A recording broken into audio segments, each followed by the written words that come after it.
have two amazing speakers, guests tonight with us. We have Dr. Phillip Triantos with us. Most of you in the gathering know him. He was with us early on last year, and when we were exposing the raw truth for the first time, he had all information that just blew us out of the water. And he's here today. There's a lot of people afraid for what's coming, folks who received the vax that are literally afraid of what's coming, and those with long COVID or post-COVID, long COVID who are suffering. So he is our man tonight. He is a radiologist. He works for MedHelp, and he also works at Sparrow Clinic. That's with Rebecca Rogers, who has spoken to us. She's here tonight. So if you have needs, he is the man, and he can take care of you. He writes prescriptions. You can have appointments with him. He's a godsend, okay? And so also we have David Gornoski. I'm just meeting David in person for the first time. I knew when I heard his voice on the phone the very first time, he was a special son of God. And I know that now for sure. And he was on 1819 News. Go back and listen to it. I did. It's amazing. And he's got several videos online. We'll try to give you the links, whatever. But right now, I'd like to invite the man who's responsible for David coming. Jace Carnes is with Concerned Doctors, and he called and said, "You just got to have this guy, David, come. Would you have him for the gathering?" And I'm so glad we said yes. We'll come introduce your friend.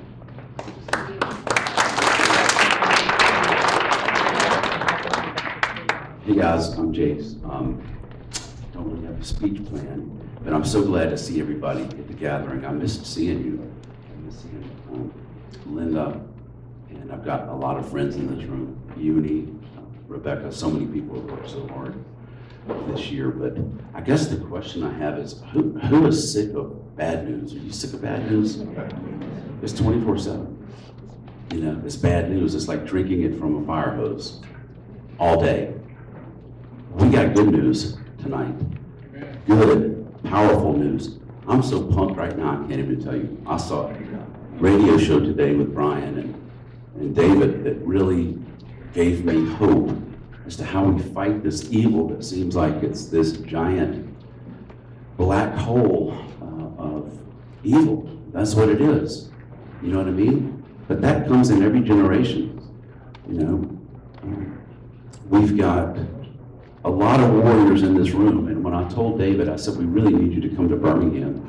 We need you to give hope to these people, because when I hear David's voice, like Linda said, there's a certain steadiness in it. David has been in this business for a long time. He's very young. When I met him, he was 21 years old.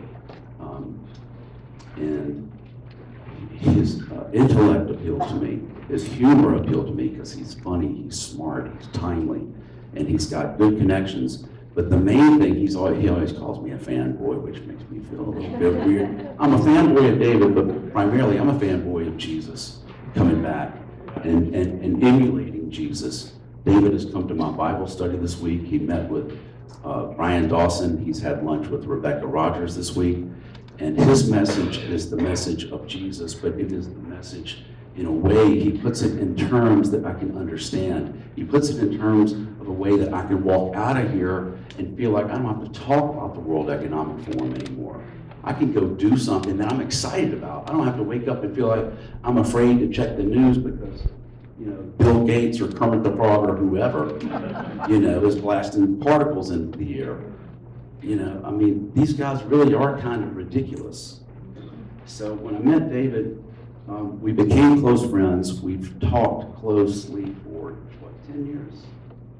And his family's been staying with me this week, which has been fun. He has 2 beautiful children and a beautiful wife. And the message that he brings is a message that I have been sending to everyone in this room for, I don't know, months and months, at least a year, Robert. I started sending you his stuff, what, a year ago?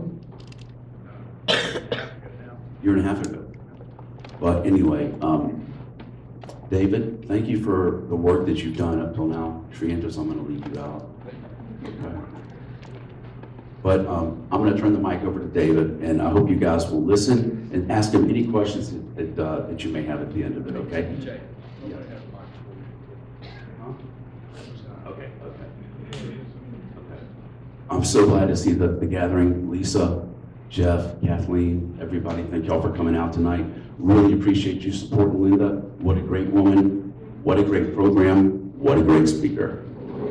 Welcome, David Gornoski. We'd like to say thank you for coming out tonight. How many of y'all have heard of David before? Can I see your hands? Y'all are in for a treat tonight. He interviews, he's got a radio show, and it's on the internet, and it's basically nationwide. And he interviews all the top dogs, McCullough, Kirsch, all the people y'all probably heard about and studied in here. This is the man right here. And you're getting ready to hear some good stuff. Very positive, very Christian, Jesus-oriented, and the information he gives is incredible. His interviews are incredible. Highly recommend going and listening to him. It's a serious treat for this country. David Gornoski. From the heart of Mountain Brook, Alabama, welcome to the gathering. I'm glad to be here. That's my opening for my radio show. Usually it's from the heart of Central Florida, but you got to play to the home crowd, right? Anybody here from Florida? Oh, okay. It's got good seats. You came all the way here from Florida? Okay, very good. It's good to see you. Well, I'm born and raised fourth generation Floridian, so it's great to be over here. And I'm just excited. Like he said, Jace is right. This is good news. We have good news to talk about. Isn't that great? How many programs do you listen to that you agree with what they're saying, but when you're listening to it, it makes you feel very down and despondent and despair, and all they do is talk about 500 days to the next election. You know, that's all they give you. That's it. That's all we got is just to wait for some, used credit card salesman to sell us something else every 2 years, every 4 years, whatever it is. That's not what we want. That's not what we were called to do. I believe we were called to imitate Jesus Christ. Amen. It's not that complicated. You don't have to come up with some kind of fancy theory or some kind of elaborate, formula. It's just follow Jesus Christ. And when we follow Jesus Christ, there's going to be a different outcome than what you see today. What we see today is a disembodied Jesus. The way that we talk about Jesus, it's as if it's some other God, just like Hercules or something else, just another God to pick from. That is not what it means to follow Jesus. When you follow Jesus, it's an incarnational transformation. What does that word mean? Incarnational. No other religion has a story called incarnation, the idea of God becoming flesh. And that's important. It's important to understand what makes following Jesus so different from any other worldview and the repercussions that we should have of that. So I do want to thank Jace. He's been a gracious host this week, driving safely around those corners. I'm not used to all these mountains over in, Florida. A mount for us is an anthill, or we don't have that kind of thing. And thank you, Brian, for having me on your program yesterday. Earlier this week. That was great. But I wanted to start off with a passage. My dad's a pastor.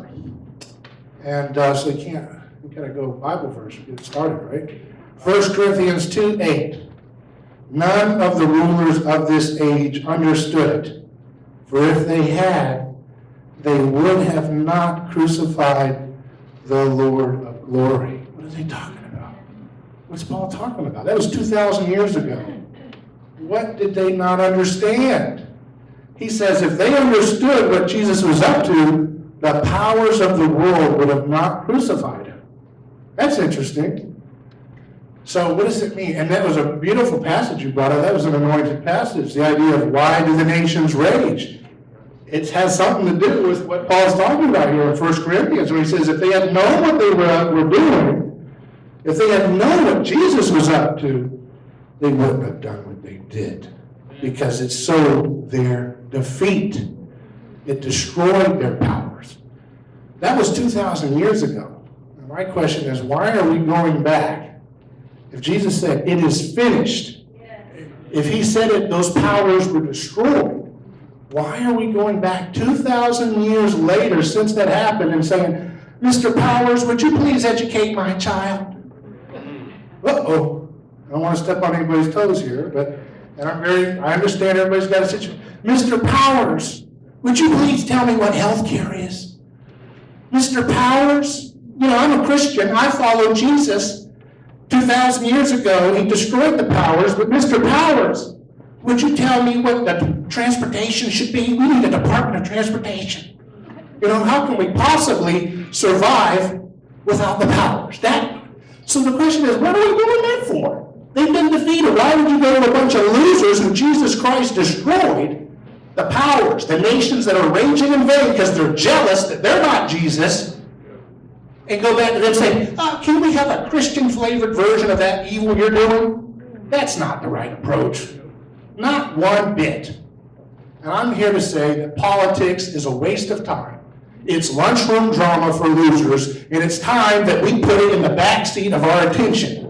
It's time that we look at politics with the same emphasis and importance as we would put towards what toilet paper we want or what our favorite deodorant is. You should be engaged. I'm not telling you not to be engaged. I'm just saying put it where it belongs. They are defeated.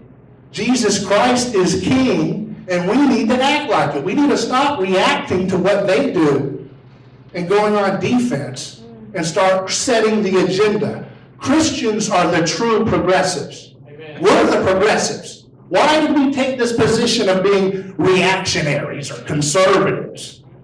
That's not what we were supposed to be. We're not playing rear guard. And that's the problem I have with conservative media. That's why I'm in here. That's why I'm doing conservative media. Because they're not imitating Jesus in their message. When you go to conservative media, and I love all those people, and I'm not condemning them. I work with whoever. But the point is, when you listen to much of the conservative media, even the best truth tellers, all they're doing is just reacting to what the establishment's doing. Did you see what they did? They got Hunter Biden's laptop, and they're still not prosecuting him. Did you see what they did about Jeffrey Epstein? Did you see what they did about that scam? Okay, so there's a partial truth to that, right? It's good to tell the truth about wrongdoing.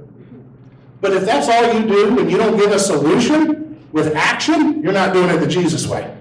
You're not doing it the way that Jesus changes the world. Jesus didn't get up when he was in a very corrupt, oppressive situation just like us. He was in a world where people were doing child trafficking and it was not considered a scandal. You know what I mean? Can we even think about that? Look how scandalous the idea of harming children is in our time. It wasn't that way with Jesus' time. He changed history. And he created a new personhood revolution that would honor the dignity of everyone. No matter your strength, no matter your size, no matter your political standing or your social status in society, even children, even the disabled, even the misfits, even the outcasts. That's what Jesus was doing. The first shall be last, and the last shall be first. And yet we call ourselves conservatives. We're the progressives. What the progressives are doing is just a cheap ripoff of Christianity. It's a cheap ripoff of Christianity that wants to be using the state and corporations as a new Messiah that can police the world better than God. We got to be everywhere. We got to save everybody's democracies. We got to make sure we pick the winners and losers of every country. We don't even own that. That's idolatry. That's not what we're not trusting that Jesus is king. We're still relying on those old defeated powers and saying, hey, I know my Lord and Savior destroyed you, but I don't really believe it because I still want to go back to you for a new policy for this and pick Libya's president and pick Rwanda's president and pick Timbuktu's president and pick, Ukraine and pick and choose which missile goes where. That's not following Jesus Christ. And we always have a great excuse as to why we settle for this because we say, well, the other guys are so scary. God forbid, I got to do something. I got to vote for Mitt Romney. What else am I going to get? Okay, I got to vote for John McCain, George W. Bush. No, I got to do that because if I don't, they're going to get me. What's that operation from? That's called fear. That's the opposite of faith. When Jesus came on the scene, fear not was the message. If you're operating on a status of fear, you're not following Jesus. Okay. So that's the framework of this conversation, and I want it to be a conversation. I want You know, I do a radio show, people can call in, and we're right here, so you don't have to call in, let's just talk. And I hope we'll have some time to do that together. But, you know, that's what I want you to focus on, is what does it mean to follow Jesus? And that means we have to put an emphasis on incarnation, action. Jesus didn't write a word. He wasn't another guru trying to give you, just try to keep up with my philosophy. That's what we're always going after. We always want the new guru.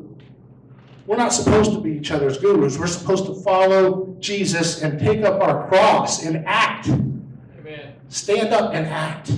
So what does that look like? There's a lot of things, and I'm not going to give you a one-size-fits-all, prescription, because that's not the point. It's up to you to understand what your talents are, what your gifts are in the kingdom of heaven, and figure out how to act those out. And it may be things that you don't even think you're talented with, that you've been hiding the light under a bushel. No, right? I'm going to let it shine. So you may be having talents, and that's another thing I want you to know, is that when we talk about media, I have a problem with conservative media, or anti-establishment media, but you all are the media. If you're a Christian, you're a part of the media. The word media has come from the mediator. Are you called to be priests and kings? That's where we get the mediator term. That's where we get the word priest.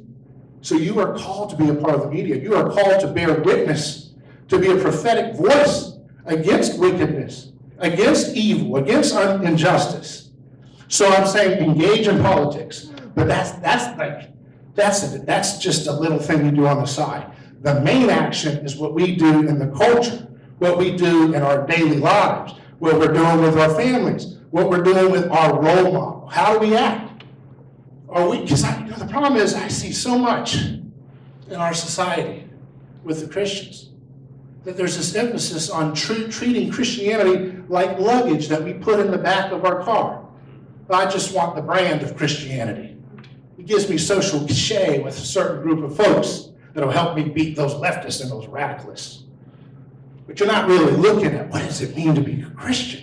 It's just, again, window dressing. It's just something that, well, this is a brand and it has a certain currency, and if I throw out some lingo and stuff like that, and I act like a moral person, that will be enough to present myself as a mighty fine Christian in opposition to the left. And then what do we get? We get Bushes, we get Romneys, we get McCains, we get all this stuff where we're expanding our debt. We're doing things that are completely immoral on so many different levels because we have chased after false gods and said that we were chasing after Jesus. We were trying to have our cake and eat it too. We're trying to follow two masters at the same time, and you can't do that. When you look at the word Satan in the New Testament, it means accuser. The accuser. So when Jesus is confronted by Peter, he says, I'm going to die on the cross. And Jesus said, and then Peter says, no, don't let it be. You can't die on the cross. We got a political movement here. We need to get buttons, t-shirts. We need to get a money bomb and raise as much money as we can online in one day. He wanted to turn it into a movement. He wanted to go, he was looking at the countryside. He was seeing the crowds that were forming for this master of his. And he knew the pain. People in those audience of Jesus, they were in pain. They were being assaulted by Roman occupiers. They were being sold out by their religious leaders. They were being sold out by their establishment leaders, which were the Sadducees, and their populist, anti-establishment leaders, the Pharisees. They were getting worked on by both sides. But Jesus didn't get over there and say, oh, you've had such a hard time. Oh, you guys, no, he challenged them in their sins, right? He got them to look and see, what are they missing?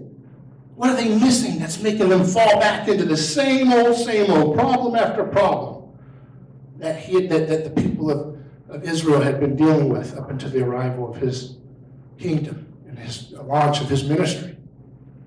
But Jesus did not just sit there and say, well, I'm tired of what Caesar's doing. Isn't he taking advantage of us with those high taxes? Isn't he doing this or that? Did you see what they're doing over and all these different things? No. He criticized, but he always gave action solutions for you to imitate. He was like a performance artist. He embodied his truth, and he did it with signs and wonders. He met people where their material needs were. So if they had, for example, we have a lot of people who have illness in our society. America has a lot of sick care. And I wanted to ask you folks, who here, okay, if you or someone you know has been injured by spike protein, raise your hand. Okay. Spike proteins. Now the question is that the original recipe or the extra crispy? The original recipe, that was what we had with the original Wuhan. Extra crispy spike proteins, what people are taking with these vaccines. But a lot of people know injuries. A lot of people have seen it all around. But this isn't anything new. This is what the powers do. The powers that Jesus defeated on the cross. So we have to understand, if he's defeated him, he wants us, that's what the founders were trying to grasp at, dimly. Many of them didn't fully get it, but they were trying, many of them were inspired, and they were trying to represent at that time as best they could understand what Jesus was up to. We got to limit this government, we got to keep this, because those powers are defeated, they're corrupt. Absolute power corrupts, absolutely, right? We got to keep these powers at bay, because they're dysfunctional. They can't provide what they think they can provide. They think they can be God. They think they can print money out of thin air and that we won't ever have a catastrophe. That's a lie. It's the old lie of all kings. Rome did it too. They would debase their currency. They would have coinage back then, but they would mix the gold or the silver with the cheap metal and debase it, so it's creating inflation, right? So they could stretch those coins out. You had to have their coin to be able to, buy or sell. But they would debase it. And we're doing that same thing today. We have a Federal Reserve that prints money out of thin air. And that's a sin. The Bible says you should have fair weights and measures. That includes your money. It should be backed by something. You shouldn't be printing money out of thin air, which ends up harming the least of these, those who are on fixed incomes. They're the ones that suffer from inflation the most. Those who are retired. Those who don't have the ability to get that money first. So, who gets the money first? The people that are in bed with government, the people who are in bed with the politicians. The people who don't work for a living, but just figure out how to extract your resources and use you as they think that you're to be cattle. Let's face it. But we wouldn't have to be in bondage and treated this way by psychopaths if we didn't go on this long journey of chasing after false gods, of serving and imitating the powers. The powers of the world demand human sacrifice. That's what the Bible was all about. If you read from the beginning, Cain and Abel. Cain kills his brother Abel. He murders his brother, and then it says he goes and founds the first city. You ever get into a ribbon cutting for a business? It's not a sacrifice. You do a little ribbon cutting and some cookies and lemonade. But the ribbon cutting for government in the Bible is a murder of someone's brother out of jealousy. And what's different about the Bible, if we look at it from an anthropological standpoint, we see that the Bible has a different way of looking at murder than all mythology, all other religions. If you look at the story of Romulus and Remus, that's the story of Rome's founding. And by the way, when you look at DC, all the architecture is inspired by Rome. So you know who they're following after, unfortunately. They admire the grandeur of a pagan empire. But if you look at the story of Romulus and Remus, that's the myth of the story of Rome starting. And Romulus kills Remus, and on that death, he founds the city of Rome. So interesting. The Bible says Cain kills Abel and establishes the first city of history. And Rome mythology says Romulus kills Remus and founds Rome. But what's the difference? The Bible condemns it as unjust. The Bible's narrative stays on the side of Abel. On the story of Rome, Romulus kills Remus, and it's considered a great thing. He's a loser. He lost. Romulus is our glorious founder. He murdered him, and that's what we do to get our power. But with the Bible, Cain kills Abel, and God says, why did you kill your brother? His blood cries out for justice. His blood, this is not right. So the Bible is an attack against all of these mythologies through history. And all of those mythologies are all based on legitimizing, sacrificing one for the greater good, or many for the greater good. And that's why when we don't find a way to solve our problems outside of politics, which is the domain of the powers that were defeated on the cross, then we are going to be thrown into horrific abuses that are sacrificial. That's what all the prophets were dealing with. All the prophets. Because Israel kept going back to human sacrifice. God said, I don't want your bulls, the blood of your bulls, and I don't want it. But he allowed them to do animal sacrifice to try to get them to wean off of their desire to be like all the great nations around them that were doing human sacrifice. We know about Moloch sacrificing babies, and they're beating the drums so you don't hear the screams. Isn't that what the media does today? Yeah. When we try to tell the story of a child injured by a vaccine, and they try to not cover it. They don't have to do a beating of the drum. They turn that tweet off. Or they lie and say it's disinformation when a child is shaking and having these different convulsions because of an injury. That's the same spirit. That's the same spirit that Jesus destroyed. He said, it is finished. And we said, I don't think so. I think I need some more of that. Because we're not fully ready to follow Jesus all the way. It's all of us, because we all are tempted in our personal lives and in our society to make mistakes, to have idols, to keep up with the Joneses. We all fall into that peer pressure trap. But that's what Jesus is trying to set us free from. That peer pressure trap is what leads us into bondage. Time and time again, the people of Israel, they don't want Jesus. They don't want God, and then later when Jesus comes, they don't want his love. They don't want his agape love, his self-giving love. They're more interested in the hard-to-get love. And that's the problem with humans. There's a quote I wanted to share with you about that. It's by a thinker I like named Rene Girard. And it says, God died for human beings, remaining blind to God while going for the first supermodel who comes along. That's what human beings do. And that says a lot about politics if you think about it. Because what's he saying there? He's saying, we don't want unconditional love. We like our heroes and our role models to be tough, to be hard to get. And I think in some sense that you can see that around us. We keep voting for the same politicians, and they keep promising to do stuff, and they don't do it. They do window dressing, and they just keep getting their names put on new buildings. They're so focused on this water thing, or this little gimmick, or this little economic development package that will make all their buddies at the country club pat them on the back and say, good job. Did you give some of those little weirdos that believe in stuff? Did you give them something? Yeah, we passed this little nominal thing. It's not going to pass through the signature of the governor or the president, whatever we're talking about. But we gave them something. Yeah. We told them to get rid of those 86,000 IRS agents, but yeah. That's just little window dressing stuff to keep the crazies, which is just the vast majority of Americans who are paying attention, who are being exploited, and they want it to stop. They look at us kind of like, if you want to look at like pro wrestling, you know how they had in the characters in the 80s and 90s, they'd have things like The Undertaker, who was this scary, dark wizard. And so when they look, the way politicians look at us, most of them, is when you reach out to them, hey, don't you believe in what's right and wrong? The Constitution says you can't do that. And that's kind of like a kid going up to the wrestling guy, Undertaker, and saying, I believe in wizards and magic. Like, well, how did you do that? And they say, go along, kid, go watch the show and make sure you come back next week. That's how they do it. Because they're there to do transactions. They're there to do business. And business is good, taking somebody else's money and hooking their friends up.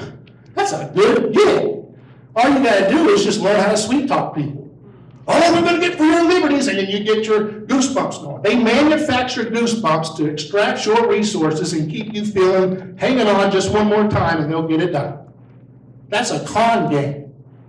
But you know how con games work? They can only work if they tickle our egos. It only works if you receive the con. If you let that ego tickle you, oh, wow. He said all the right things. He said, limited government. He said he's going to take care of our families. He ain't doing anything. What's he doing? They haven't done anything to stop family courts destroying families. You can't even talk about that. They're always off to the next little new thing that the progressives set the agenda for. But then we can go back to the core issue. Why did we tell government, you shall give us permission to get married?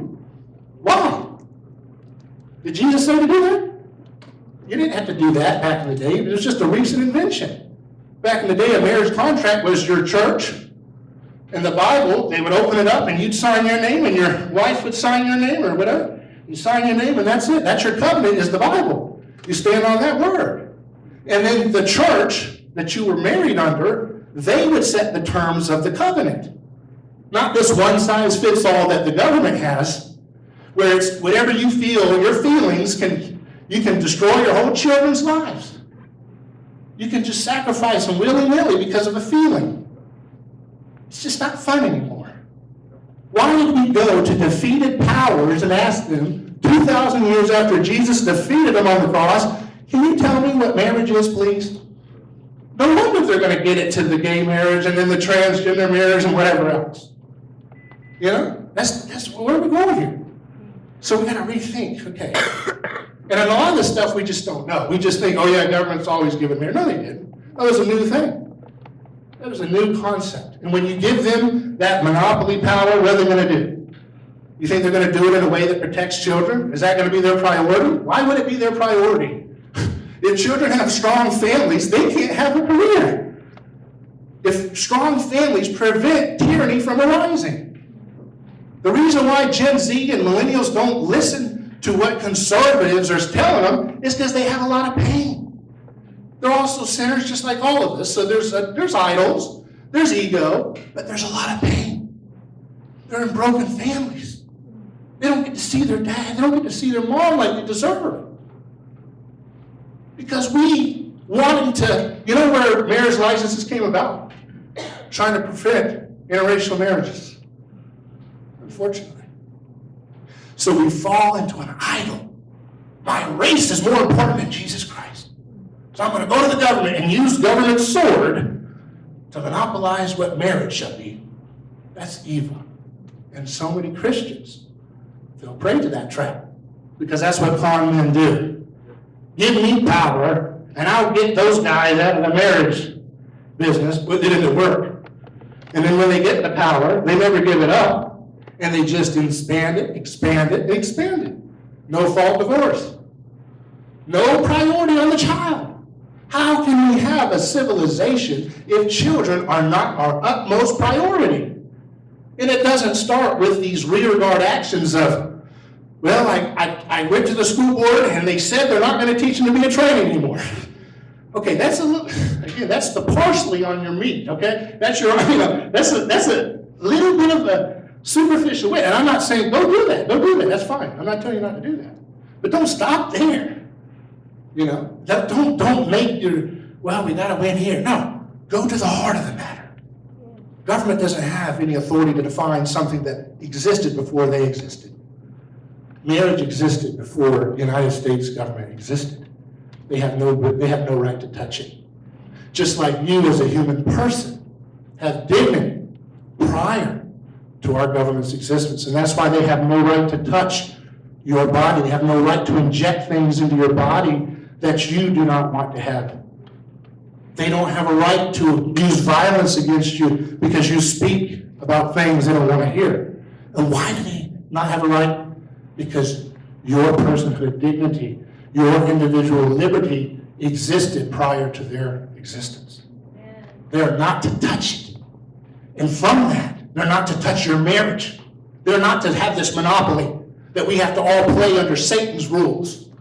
Anytime you sneeze or anytime you want to have a gender change or anything, you can just shred children's lives. Children should be the utmost protection of our families, and our whole society should be geared around moving heaven and earth to give children that foundation they deserve of a mother and a father with distinct roles helping them shape that delicate interplay that masculine and feminine influence provide for a child's psychological development. So we can't be going around to society and saying, I don't like your gay marriage. If we're not going back to the foundations and saying, why did we give these defeated powers some kind of say to monopolize the terms of a covenant that God created before they were even a thought? We've already lost the power when we've done that. So we need incarnational power, the way Jesus wants us to have. That means action. And that means we need to think about how can we solve problems outside of politics. That means when I look at America and the greatness, the people that are still flooding over this border, some of them are going for right reasons, some of them are not. But the ones that are coming for right reasons, and the folks who come over legally, they're still, and you saw those Chinese protesters or the Hong Kong folks were singing the American anthem, singing these songs. What is it about America that they still see that we feel is not really holding up when we were living here? And I think about it, and it's that action spirit that America used to have that didn't rely on those defeated powers that Jesus destroyed and conquered, that made America the envy of the world, that made someone like Nikola Tesla, an immigrant in the Austrian Empire, come over as a young Czech boy and work his life to create alternating currents so that we can have light right now in the way we do for the masses, so that everybody, including a poor person, can switch on and have light like we've never seen before, that you could have streets that are lit up so that you wouldn't have to worry about walking in the darkness after going to this gathering. Of course, this is a pretty safe neighborhood, I assume, right? But that's the point, right? Nikola Tesla came to this country because there was a place for the misfits. There was a place for the underdog. There was a place for the person who didn't think the same way everybody else thought. That they could use their skills to engineer and do great things. People like Henry Ford, who our media tells us to hate. People like Thomas Edison, he did great things. People like the Wright brothers. The New York Times is saying, you're not getting that machine off the ground. Fake news, they did. They got that machine off the ground. But you have that spirit of, we're not waiting around for some committee or Kevin McCarthy to give us a subcommittee to research. How do we do alternating current electrical power? We'd still be in the dark ages. Those lights, we'd have lights on right now, we'd be using candles. If Nikola Tesla and his friends said, let's go to government to get that done. If Henry Ford said, I think I want to make a machine that everybody can drive, but I think we need to have a Department of Transportation to define what transportation should be. Well, it would be staffed by a bunch of bureaucrats who are in charge of raising horses and providing the saddles and the stirrups, right? And they'd be saying, no, you can't do those crazy machines. It's going to be endangering the country. It's a disaster. What are you thinking? And we'd still be riding on horseback right now.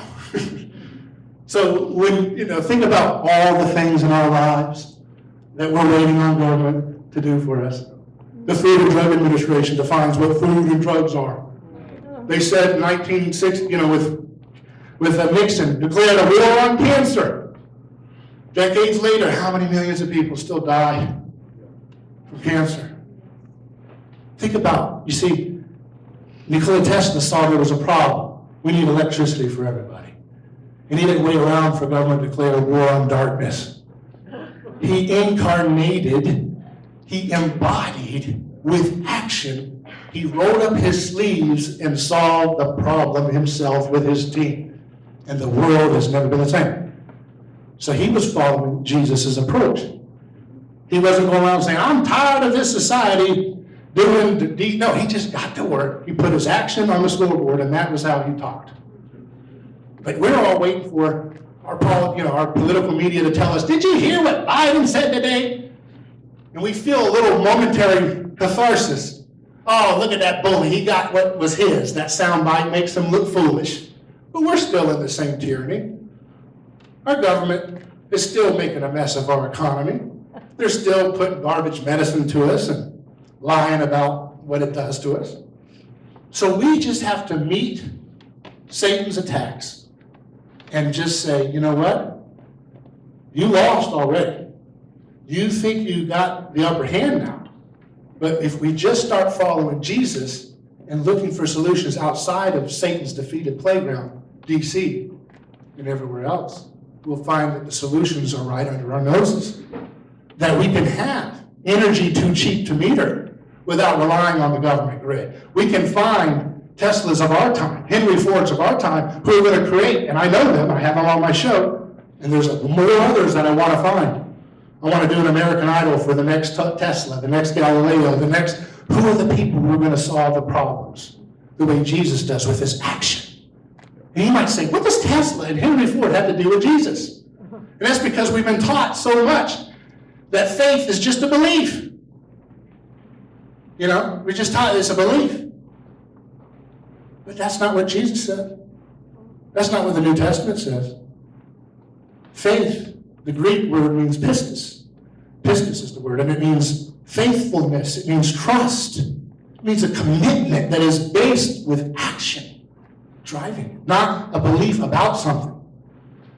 It's kind of like, again, it's like, for the analogy, it's like telling someone, well, in order for you to have electricity, you have to truly believe that Nikola Tesla lived in his years and did this and did that, or Thomas Edison did this and did that. And if you truly believe those things, then you'll experience electricity. No, you don't have to do it. It's just here. Whether you knew about Edison, whether you knew about you enjoy, if you want to drive a car, you have to truly believe that Henry Ford built a car. You just get in the car, someone teaches you how to do it, and you're experiencing an objective change in history by people's actions. And that's what true faith in Jesus is about. It's about acting and imitating in the role model that he sets forth, and it does include proper beliefs, but that's not the foundation of faith. It's a trust. And if you're truly trusting Jesus, you don't do this lukewarm thing of, well, I trust him on Sunday, but then when it's Tuesday in the ballot box and nobody's looking, I'm going for this. And you're just signing up for more tyranny. You're signing up for more lies because you think those lies are not as bad as the others' lies. What is that? That's fear. Remember? That's fear. That's the opposite of faith. The other thing that's the opposite of faith is control. Because when you're fearful, you surrender your liberties. You surrender your liberties. I'm scared. I'm scared of that pan-gender thing. I don't want it. I'll give my keys back over to these corrupt, crooked people who know how to say the right buzzwords and they just, I think they'll do something. They don't do anything. So we have to think about, okay, what can we do in our lives to solve the problems? We need to defeat cancer. See, Satan gave us COVID-19, but God's going to meet him and defeat him by curing diabetes and heart disease and cancer and Alzheimer's and dementia. We're going to defeat all of them. I looked at that death rate. 300,000 people died in 2022, they said, from COVID. Who knows what those numbers are? CDC, U.S. Heart disease is 600-something thousand. So you know what we're going to do when we imitate Jesus? He gives us COVID, will kill the heart disease problem. In the name of Jesus Christ. We're going to find a cure. We're going to figure it out. And we're not going to patent it. We're going to make it something. It's probably, I've got a lot of ideas, and my doctors and scientist friends have a lot of great ideas that I promote on the show. But we know what to do. And a lot of the things, here's the good news. Here's some more good news. A lot of the things that we're plagued by, the chronic diseases that are killing people way more than the COVID or the vaccine situation, by magnitudes beyond. They are caused by government lying to us about what food is. Yeah. Yep. We had this situation happen in the 1950s where Dwight D. Eisenhower had a heart attack. Remember that? He had heart problems. And they said, what's going on? They said, it's because he's eating too much steak and bacon and butter. Well, at the time, American Heart Association was this little rinky-dink group. It was a little one-room wannabe something. They were just a nothing. Little one-room group trying to get something going. And Procter & Gamble had a product called Crisco, the fat of the future. And they said, hey, you little American Heart Association, don't you want to do something one day?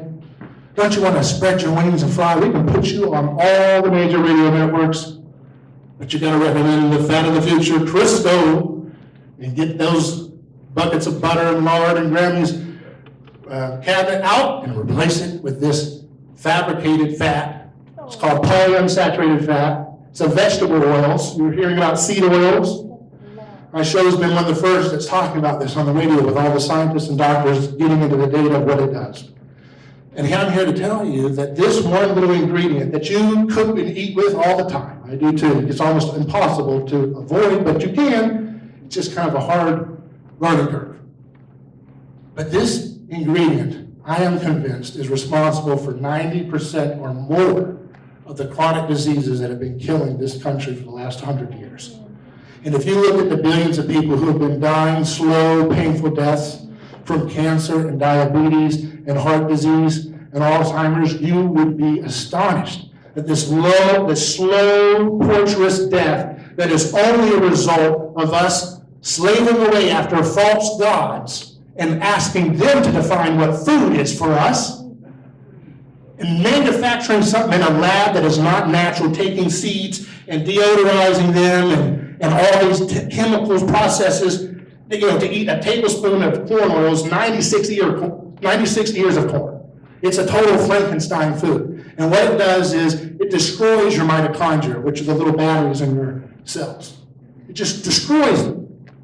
And it creates obesity, it creates heart disease, it creates diabetes, it creates all these different diseases. If you look back in the 1940s, before people were eating seed oils like they do now, people were eating on average, the United States Department of Agriculture showed they were eating 4,500 calories a day per person.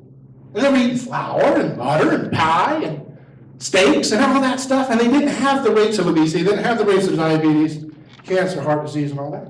But here we go again. Man thinks that they're God, and Christians, what percentage of Christians, or people call themselves Christians in America in the 1950s when this switcheroo happened? When they said, government, tell us what's healthy. They said, we got something for you. That's what con men do. We got something for you. You don't just rely on natural fats, coconut oil, butter, things that nature naturally provides as an oil that humans have been using for food, olive oil, for thousands of years. We got to create a manufactured oil, just like they tell you now. Don't rely on your natural immunity for this disease we cooked up in a lab. You got to take our product. We cooked it up in a lab too. Same lab, probably. And they say, why don't we just go ahead and give you that, right? So it's the same thing we've been following for the same switcheroo for a long time. Because when we go to church, unfortunately, sometimes we're still getting that disembodied Jesus. That's not the Jesus, that's the Bible. Jesus is about incarnational, embodied truth. And that means we don't go and follow what kings tell us is food. That's what Daniel had to deal with, remember? In the book of Daniel. We don't let the king define us what is food and what is medicine. We trust in God. And if we did, we'd realize when all those folks in the founding fathers were eating apple pie and turkey and everything, they didn't have heart disease, they didn't have diabetes. Go back in the medical literature, you'll hardly ever see it. And people blame it on something. They always do, and that's what the media does. The media is the handmaiden of these tyrants. They pretend to be voices of dissent, but they're actually just doing the same old thing of being stenographers for tyrants and psychopaths. Because they're bought and paid for by the same interest and the same groupthink. But we have to always remind ourselves, forgive them, Father, they don't know what they're doing. They're expecting us to show them the way. They're expecting us to be the adults in the room. They're expecting us to be the leaders. We're not going to be conservatives. Conservatives just react. They just complain. They sit in the back seat and they say, you liberals, you're driving too fast. Slow down. It makes you feel good when you're watching that podcast or radio show. Did you see what those liberals did today? But you ain't get anything done. They're still in the driver's. They're still in the back seat, and they're in the driver's seat. The progressives, the establishment, still driving the car. The only way to get out of that is to follow Jesus. And that means, and again, I'm just giving you an example, one action point. You take these seed oils out of the equation, heart disease plummets, cancer plummets. I used to say that we had various rare times. John Adams' wife had cancer. So it popped up. It was a rare disease. And basically what seed oils, vegetable oils did, is they took that little indie band that was playing in an obscure bar, and they said, we're going to make him a number one selling record, Michael Jackson level, Elvis record sales. Took an obscure little disease and made it the whole world's problem. that people were dying at 695,000 people dead of heart disease in 2022. And it didn't need to happen because it wasn't happening before. But the indigenous communities around the world that don't eat vegetable oils, wherever they're still left, they don't have heart disease, they don't have cancer, they don't have diabetes, and you know what else? They don't have a hard time fighting off COVID. We went and talked to the scientists, and they showed that everybody who had a severe case of acute respiratory distress syndrome, which is what's killing people with COVID, they had a high level of this vegetable oil in their body. It's this inflammatory thing that makes the immune system just go completely out of whack and attack your body, which is what you get when the fibrotic tissues and everything build up in your lungs, and your lungs just collapse with cement. It's an overreaction of your immune system. And with those who didn't have that high seed oil build up in their body, they are easier to deal with this disease. So that's what I want to give you as something to take home with, an idea of how to, instead of waiting for government to tell us, well, this policy will help us do that, we're going to have an exploratory committee, and 70 years from now we'll find out what COVID is about. No, come on. It's time to be adults. It's time to lead by example. It's time to live for the Henry Fords. It's time to be the Henry Fords, the Nikola Teslas. It's time to work and act. And if you don't know how to engineer, you find somebody that can, you help them. If you don't know how to cure disease, you help these doctors and these people who are doing great work and help them, support them, rally around them, and give them the tools they need to carry on with their mission. Thank you all very much.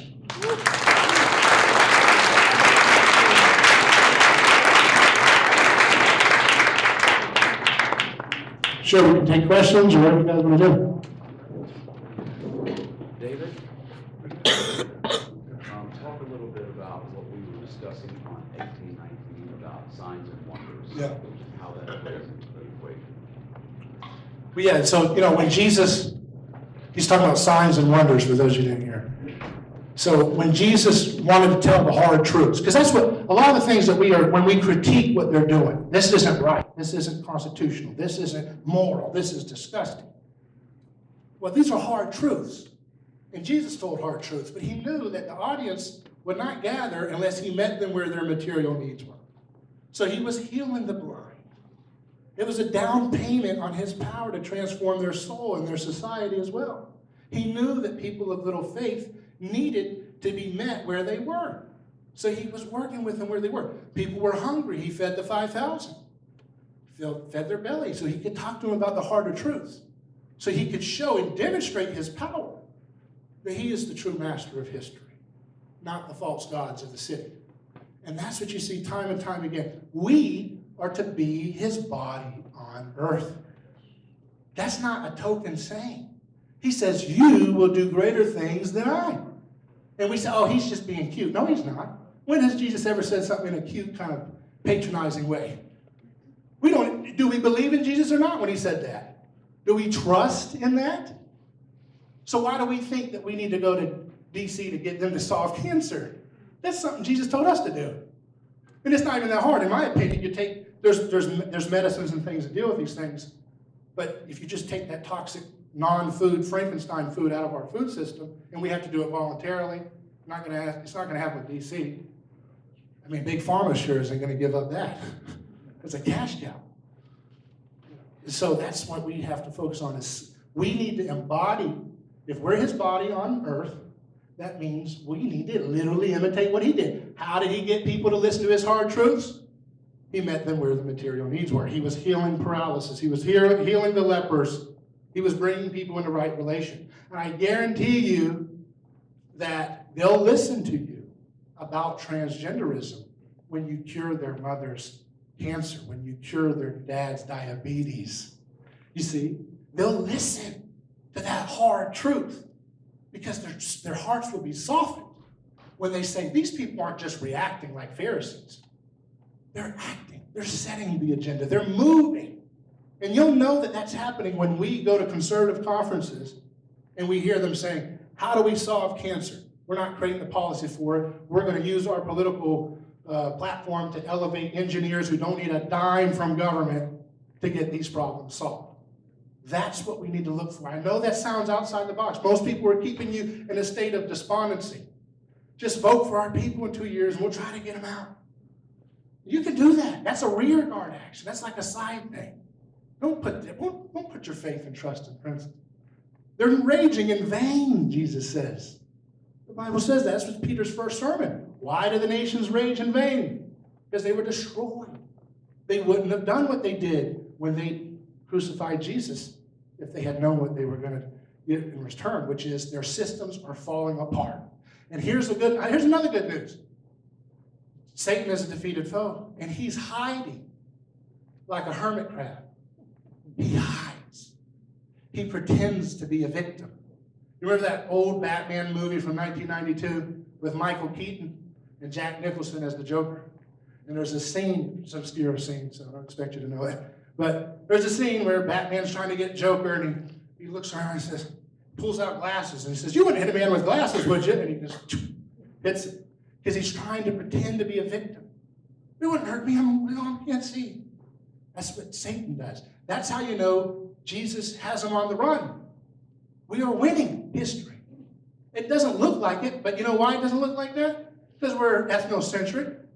We think because it's so bad in our particular culture, we don't know about the renaissance of Christianity in China. We don't know about the renaissance in Africa. We hear about it, but we don't feel it. We're not going to the revival tents in Indonesia that are going on. We don't see, because we think, oh, it's really bad in our neighborhood. Well, it must be the whole world's falling apart. No, Jesus is alive and well. More people are looking for him than ever before. He gets more search results on every search engine than anybody by a mile. Nobody, no politician. And so it's okay to have politicians. It's okay to keep it as a little side hobby. It's not the main focus if you're a Christian. How did the Roman Empire get won over by Christianity? It's when the Christians were running to the aid of the victims of the plague when nobody else would. When nobody else would. They were being persecuted. They were being fed to lions. They were being tortured with glee by their pagan neighbors. And when the plague happened, the pagan gods, their story says, that Romulus and Remus story about sacrifice, that story told them, well, the gods are mad at you. If you get sick, you deserve it. You've angered the gods. But they had never conceived of a God so powerful that would send people fearlessly to the aid of people dying of a plague because he wasn't angry at people for being sick. In fact, he had commanded his followers to heal the sick and to run to the wards to leper, and they did it at great cost. And the Romans, it wasn't Constantine. Constantine was just a politician. Uh-oh, you run out of mic? Yeah. Did I press this button?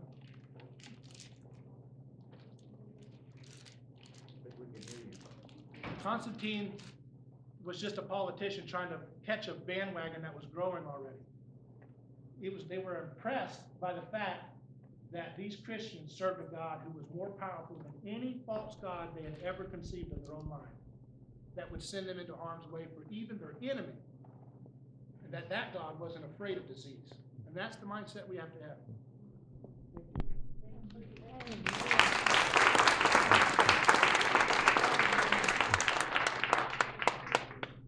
Does anyone have any questions for David? I mean, some of the stuff he talks about it's overwhelming. He's been a friend of mine for a long time, and I am just now starting. He's been able to refine his message into a way that's it entails so much, but yet it's so simple. He talks about it as the personhood of Jesus, and there's so much information there. But just wanted to know if anybody had any questions. Would you like to ask one? Thank you so much. Thank you so much. I got some ski in my background.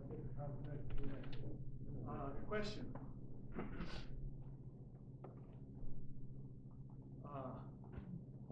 It seems like a wet blanket on conservatives and Christian conservatives today. And I want you to see what you think about it.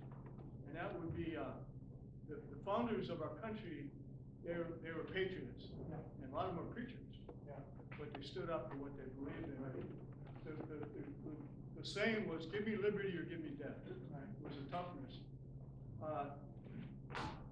Is there a pacifism that came into our country today, into our preachers? You know, don't stand up. We don't have a right to defend our children. We don't have a right to defend our wives, our people. Just turn the other cheek. I'd like you to address. Yeah, did a passivism, did a complacency settle into our country?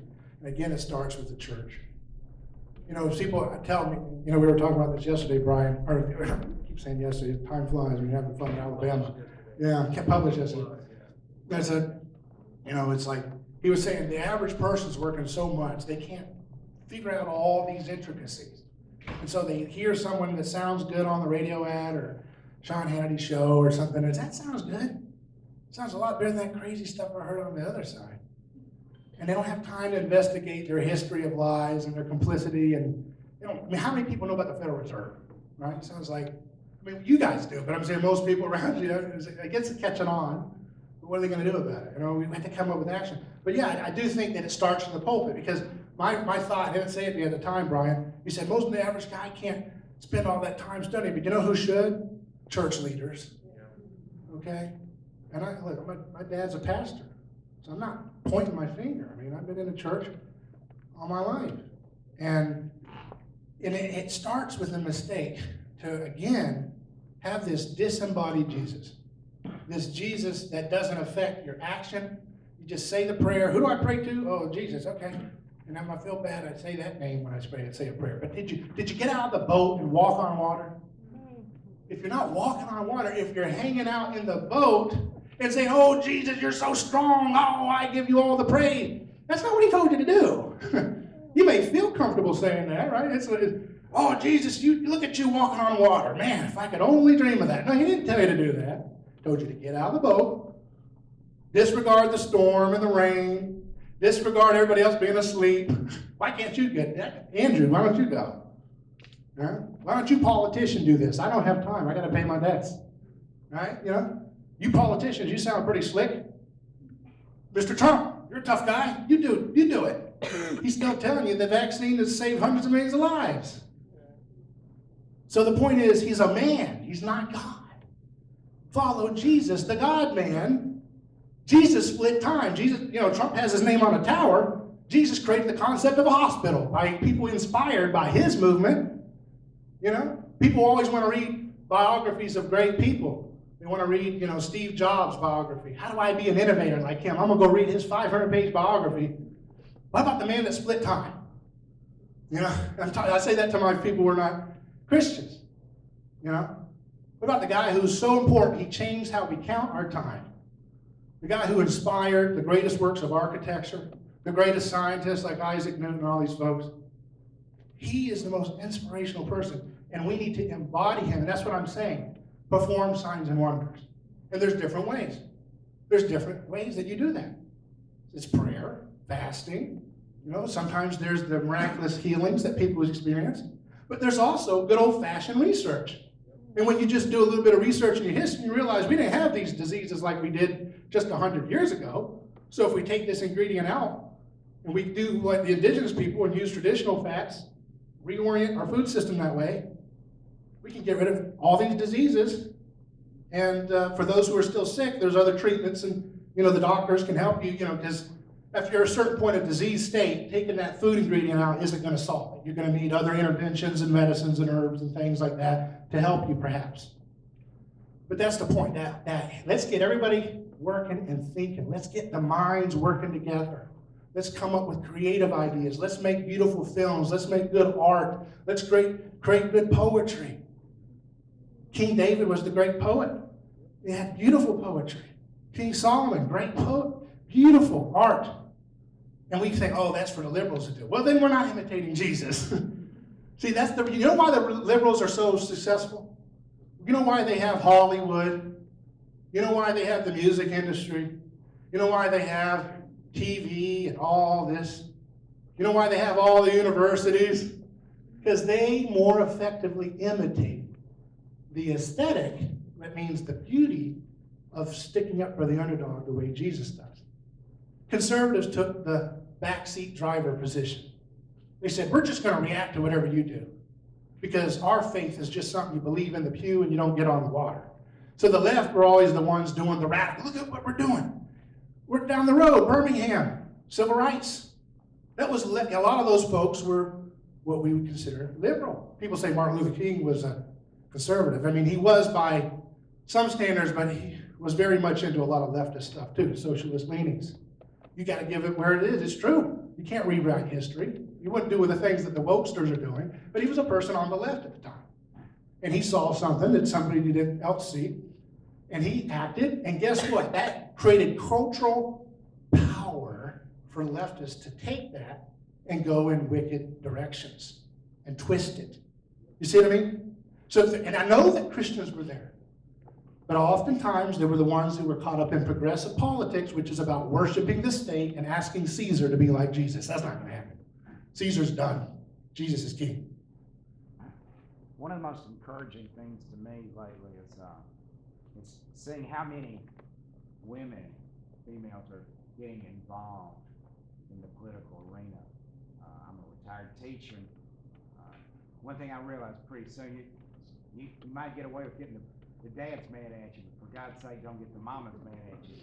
And I think one of the few things we got out of that virtually worthless learning and stuff is you had some mamas and parents watching what's been taught and saying, what are you teaching my children? And so, and I'm a guy. I mean, I'm all pro family here, but the women, so many of them, when they saw the family threatened, now this is on my desk. And then they started running for the school boards, and then they started running for political office and to protect their family. You don't mess with my children. And I think that's been one of the strongest and most hopeful things to me to come out in the last few years, is just to see how many people, so many women come into my wife's political group, and we get a lot here and stuff. It's just nothing against the guys, but the mothers have just really been kind of leading the charge, I think, on. Yeah, and that's so true. And you look at, again, what does that look like if we look at Jesus' movement? Who are the first persons to report on the resurrection of Jesus Christ? Without the resurrection, we have no faith. Who was entrusted with that critical news in a time again, let's use that word. Don't let that word be dirty to you. That's how much we've been psychologically operated on by our government. Progressive, that feels weird. What are you talking about? We're the ones that the Bible begins in a garden and it ends in a city. We were meant to be cultivating the earth and exercising dominion. That's progress. We take what God's given us and we love our neighbor and we minister to the nations, we baptize the nations, and that looks like meeting people where their material needs are so that they'll listen to you and they'll say, I'm not trusting in government anymore. The Christians have got their fire back, they're acting, and it's going to start, just like with Jesus. The people who said, he's risen, were people at the time that were considered to not even have a testimony worthy of being considered serious in a court of law. A woman's testimony in the ancient world that Jesus inhabited was considered so, unreliable that it would be dismissed as a point of reference in a court of law. And yet Jesus says, watch me. And on their witness, the greatest movement in history began, and it's what we're a part of today. So, and I didn't even know it when you came on the show, that we had such similar views about Christianity. I think we've been steeped in this a Christianity that doesn't have action. I think that's something we talked about. But you look at the people who founded this country, and we revere them and we hold them high. You even go back farther. Before the founders was the Puritans, before the Puritans was the Reformers, before that Huguenots, on back. And it was I don't like calling it a brand of Christianity, but it was exactly what you're talking about. This is what he's talking about might sound super foreign to you guys, but it's called historic Christianity. It was always Christians that were the inventors. It was always Christians who built the hospitals in America. Every hospital you go to is named after Wesley. It's Baptist Hospital. It's all named after Christians because they built these hospitals. What you're talking about? Who built the universities? Harvard, Yale, all these things. So they built hospitals to heal the people. They built institutions for education to teach poor people how to learn so they wouldn't have to be poor anymore. I'd love to hear you talk about that. Yeah, that's exactly right. He's saying that so many builders and inventors of our history were Christian. That was the place where all the action was. That's why people wanted to be a Christian, because again, you can't expect people to deal with all their hard entrenched sins and foibles just hitting them over the head. You've got to be able to meet them where they are. Just like Moses, when Moses contended with Pharaoh, His magicians threw down their staff, he threw down his staff. You know what I mean? He met them where they were. He knew that's the kind of thing God knew. That was the kind of wonder that would resonate with the Egyptian mind. He said, oh, wow, I better pay attention. And the same thing with the people and the Hebrews in the wilderness. They kept, I don't know if you're really true. I don't know if God's really the one God. And then he's, okay, here's some manna. Okay, but I don't know. I want some more. Here's some quail. Oh, we're vegans now. I don't want that. But we have more. We have less excuse than they do because we have Jesus Christ, the fulfillment of all of that redemptive history. And so we have a better view of history to learn from and get it right. And we can get it right, and we are getting it right. This is all good. It's good that you're going to your school boards. I'm just saying, don't stop there. Don't wait for them to, elect this or that. That's just the icing on the cake. Make all this other stuff, what we're doing in our culture, to renew our culture, to gather together. I love that you guys are gathered. This is what we should be doing in every town and every neighborhood around America, and just hashing it out, and not waiting for a speaker to get you all excited, and then you get the goosebumps, and then you go back, and I don't know what that was about. But I did remember seed oils. I got to check the label. No, that's not enough. We got to get excited about being the change ourselves. And that change doesn't mean, again, getting on some political bandwagon or subscribing to some podcast. Make your life the art. Make your voice every day with your children and those around you a piece of media that electrifies them and stirs them up to wonder and dream big. And don't ever think that there's a disconnect between that which is holy and of the church and that which is material, like, making flying cars, In the 1960s, we used to have sci-fi that we're going to have flying cars, And all we got was Twitter. That's what a guy, Peter Thiel, used to say. It's like, all we got was Twitter? That's what we got at the 21st century? It's because we didn't believe in incarnational truth. We got caught up. If you want to get into theology, it's like a Gnosticism. It's of the mind. That's what you see right now with gender. That's what my mind, I'm trapped in a body. It's a conspiracy theory that they're teaching in schools. I'm trapped, and your mother and your grandmother and your granddaddy is all in on it. They're all trying to conspire to keep you out of expressing that you're a transgender or a pangender, which means all genders at all times, at all places, in all places. So your pronouns would be all at that point. Just to let the words all, A-L-L.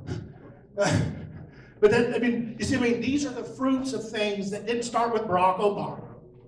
We got to go farther than that, okay? It starts with giving the keys to the kingdom over to government, letting them raise your children. I don't believe we should have government monopoly on schooling. I'm sorry. I don't want to condemn anybody who's in this school system who is using it to be a light to those. Just like if you're in prison, a prison guard can share the word of Christ to someone in prison, but I certainly don't want that model of schooling to be the main place that children are sent to get an education. It should be a last resort at some point, like a welfare, that's the last thing you go to because you can't get good schooling anywhere else. That's the mindset we need to have, that winner's mindset. We're not waiting for school boards to teach us. The Bible is the key to all knowledge. Yeah? Oh, no, I'm just praising and just, I'm agreeing with you. Every time my hand goes Oh. up, it's because you said something I know, believe, and walk. Thank you. David, can you talk a little bit about approaching the left from the left? When you were talking about having Yeah, you just gotta, he's saying, how do we approach the left where they're at? Because here's the thing. The system is built on feeding off of our hate. They want you hating that Antifa punk more than focusing on finding out how to meet their needs better than their gurus meet their needs. We have to scratch the itch of society better than their false gods scratch that itch. You see what I mean? We don't write them off. Jesus doesn't write people off. It was a Roman soldier guarding his execution who said, truly, this is God's son. If he doesn't write that man off, how are we to write off Antifa or whoever else scares us because they got a skateboard and they're dressed up like a Ninja Turtle character, a Foot Clan soldier or something? This is ridiculous. These are people, and yes, there's a level where you don't want to be foolish and walk in and they're beating you up. I mean, that's not what we're talking about. But you got to meet people where they are, you know, and that means be all things to all people. That doesn't mean be wishy-washy. It just means meet people empathically where they are. That's how Ronald Reagan was dealing with the Soviet Union. It's called strategic empathy.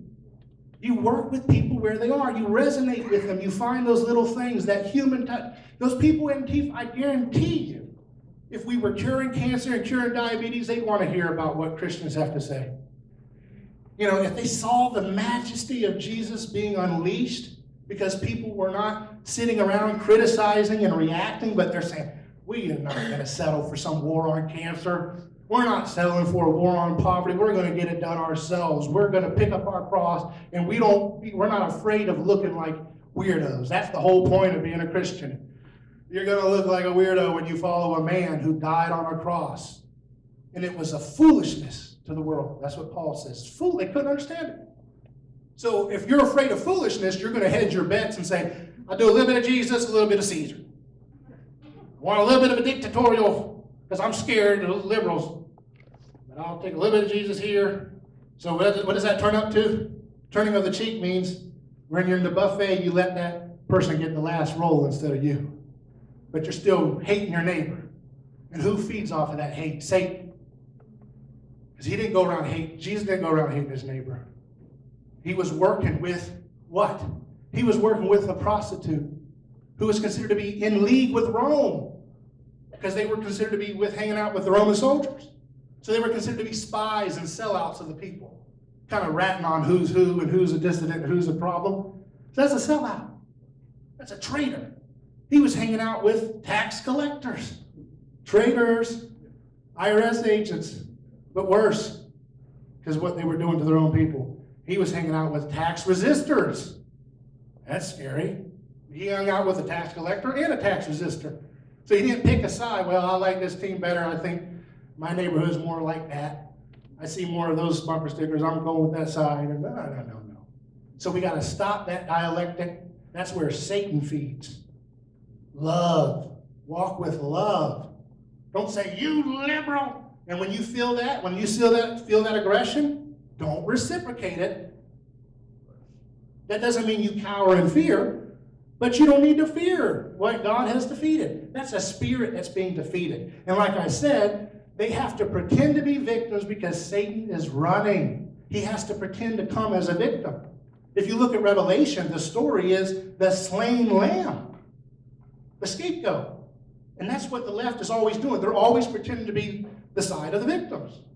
We're the side of the underdog, they say. And the right says, well, we're the side of the order that your crazy stuff is disrupting. That's not really the right way to look at it. We have to be the side of the underdog. We have to meet their needs better than the false gods. Can you remind the left of the good ideas they once had? Yeah. Oh, yeah. I mean, that's another point. Is that you get a lot of this distrust of corporations. Where do we learn about distrust from corporations? The left. Every Hollywood movie, it's the big capitalist who's the villain. Every cartoon, everything, Disney, it's always the big corporations and big pharma that's the trouble. But then they don't learn their own playbook because they're so caught up in rivalry with us, and we're so caught up giving it to them, back and forth, that we're fixated on the personalities, and that drains us of all our energy and emotion. It's lunchroom drama. That's why I call politics lunchroom drama. If you've got nothing to build, if you don't think we're going to defeat cancer in this time, if you don't think we're going to crush heart disease and send it skyrocketing down to minuscule numbers of affecting and killing people, if you don't have that kind of hope and belief in Christ's ability to work through us and our hands to solve these things, then all you're going to do is have lunchroom drama. And when you look for trouble, there's always going to be trouble. You slighted me, you said that, you did that, and that's all politics is. And the corrupt establishment feeds off of that. Because you spend all your energy, you don't even have time to get into this stuff. Tesla, what's Tesla got to do with my life? Well, that's how we're able to see each other.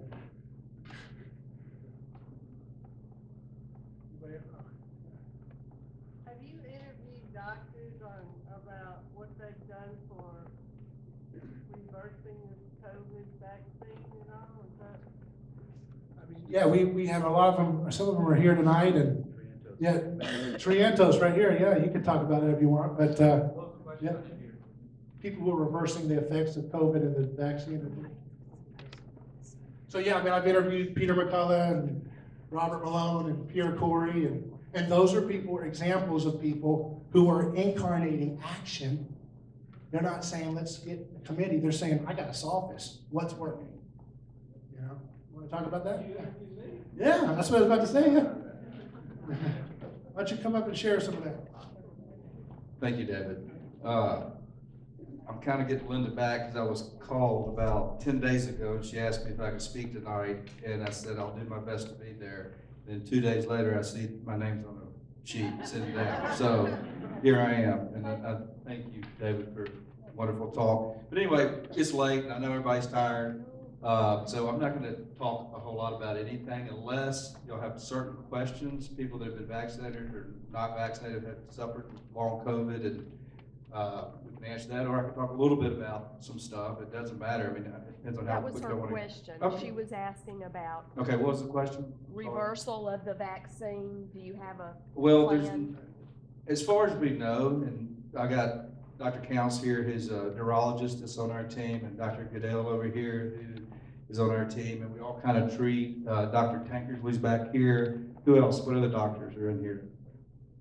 We all treat, and we all are very similar in the way we treat. Some more, I work at the Sparrow Clinic. I'm the medical director, and Rebecca's here. Also work at MedHealth, so I kind of combine both worlds, which is great. I still use traditional medicines, and I mean, we use a lot of non-traditional or more homeopathic or natural medicines, and it's incredible, there's things that we did not get taught in medical school that really work. And I was awakened when I was treated for COVID, and the doctor gave me ivermectin. I talked about that last time I was here. And then 2 weeks later, I came out of I was actually hospitalized. I was so sick. Get out of the hospital, and at the time I wasn't treating anybody, and my mother got COVID, and she was sick, and took her to the hospital a couple of times. They just kept sending her back home. And she ended up dying because nobody treated her. I started really late treating her, and that's when she was my first person that I really just tried to treat. This so late. She's already full of COVID pneumonia, but we actually know it's really blood clots. They're microscopic blood clots. It's an immune thrombus is what it is. And so we've learned a lot, and I've learned a lot over the last 2 years, and I've been treating people with, COVID, long COVID, and vaccine injuries. Now, your question is, can we get rid of that? I don't think, I can't say for sure, and I don't think anybody can say. The patients that I've treated, most of the people with long COVID, I think it's almost a constant battle. Once that spike protein gets in your cells, and if it gets incorporated into your DNA, which there's been studies, liver studies, that show that it does, that you may have it forever, but that doesn't mean you're going to be sick from it. Doesn't mean you're going to die from it. God gave us the greatest immune system in the world. But only about 15% of the people will actually get sick from, have issues, and about 7 to 8% will really be ill from it. So, yes, to say that we can completely get rid of it, I don't know the answer 100%, Stuart or Diane, if y'all want to answer for that. But we can treat it. We've made great progress in treatments, and we're in a community where we all kind of communicate with each other, and we pass along, and we follow the FLCC, holistic medicines. It's just all coming together, and we're using more and more natural medicines, and we're seeing that it works, and people are lasting longer that feel better. So if you didn't have a reaction up front, and you're a year out or 2 years out, I think you're okay, but we don't know that answer. We really have no idea. It's all new to us. So we're just kind of learning as we go along. Now, saying that, we can all be treated. And I'll briefly talk about this. And I spoke a couple of months ago about who actually made these vaccines. And do y'all know? Just to be specific, you said we could be treated. Yes. Do you mean treated for COVID or treated for whatever is inside you from the vaccine? But yes, but yes, absolutely. Okay, so you're saying. Absolutely. Okay. Yeah. I want to know which No, absolutely. No, we've had some very sick, ill patients that we've gotten back to recovery. And I used one lady, she was from Colorado, and I started treating her. And she was in the ICU for 90 days. She was in an induced coma for 40 days on a ventilator. This was about a year and a half ago. And I think Amy, one of the doctors that's affiliated with us, she said, look, would you treat this lady? And so I did, and I started treating her in Colorado, and she got a little better, not great, so we had her come here to the Sparrow Clinic, and we treated her, and she walked in literally like an old, beaten woman. I mean, she's only 56 years old, and she could barely walk across the floor. By the last day of treatment, she left there like a new baby. I mean, her color was back, she wasn't shaking, she was, it was probably the first real miracle I've seen with our treatment that was that dramatic. Somebody that sick and got that much better. I mean, she couldn't take a shower by herself because her imbalance was so bad. She'd have to hold the wall or have somebody assist her. And she's actually on their website with a testimonial. She would be in bed every day early. She never, 8:30 was her time to go to bed. That, by the end of the week, after we were through with her, she was out with her friends eating dinner until 10:30. She was, oh my God, I've never been out, since she was sick. So yes, there's hope. I mean, and you always, God is our God, right? I mean, we can't say yes or no, how's long it's gonna last, but yeah, don't ever give up faith. I mean, don't ever give up hope, because we're always learning, we're always treating, we're always finding new ways, and yeah, we're gonna win this battle. But you gotta seek treatment. And for the people that have been vaccinated, one of my sons got vaccinated. He was coerced into vaccination, and he knew I was against it, but his doctor said, you can't come see me unless you're vaccinated. So anyway, we all have it in our families. I mean, the rest of my family's not vaccinated, but I was one day away from going to get vaccinated until I read one more article, and I said, no way. So, but you can't blame anybody that got vaccinated. I mean, they've been pushing, they're still pushing it. And the mainstream doctors are still going down that path because they don't, it's like, I heard one doctor say, a cardiologist, a pediatric cardiologist the other night on a Zoom meeting, he was talking about the doctors just stood in their lanes. Like, I'm a radiologist, right? What am I to do? I just know about radiology at the time. I treated patients, I did a lot of procedures in the hospital, all that stuff. But you're busy, you're staying in your lane. Oh, you're gonna ask your ID buddy, hey, should I get the shot? Oh yeah, you should get the shot, without researching. But when it came out, I started thinking something's not right about this shot, disease, and all that stuff. So I dove into it, and I gave up half of my practice. And I studied it night and day, crazy. My wife said, are you insane? I mean, what are you doing at 3 or 4 in the morning? I get up and I'm sitting there reading. She goes, what are you doing? It's 4 o'clock in the morning. I said, I'm sorry, you don't understand what is really going on in this world. You don't get it. And so I'm one of the unusual ones, right? To give up most of my practice to try to help them figure out what's going on. But most doctors didn't have the time or to do that. So you can't blame anybody.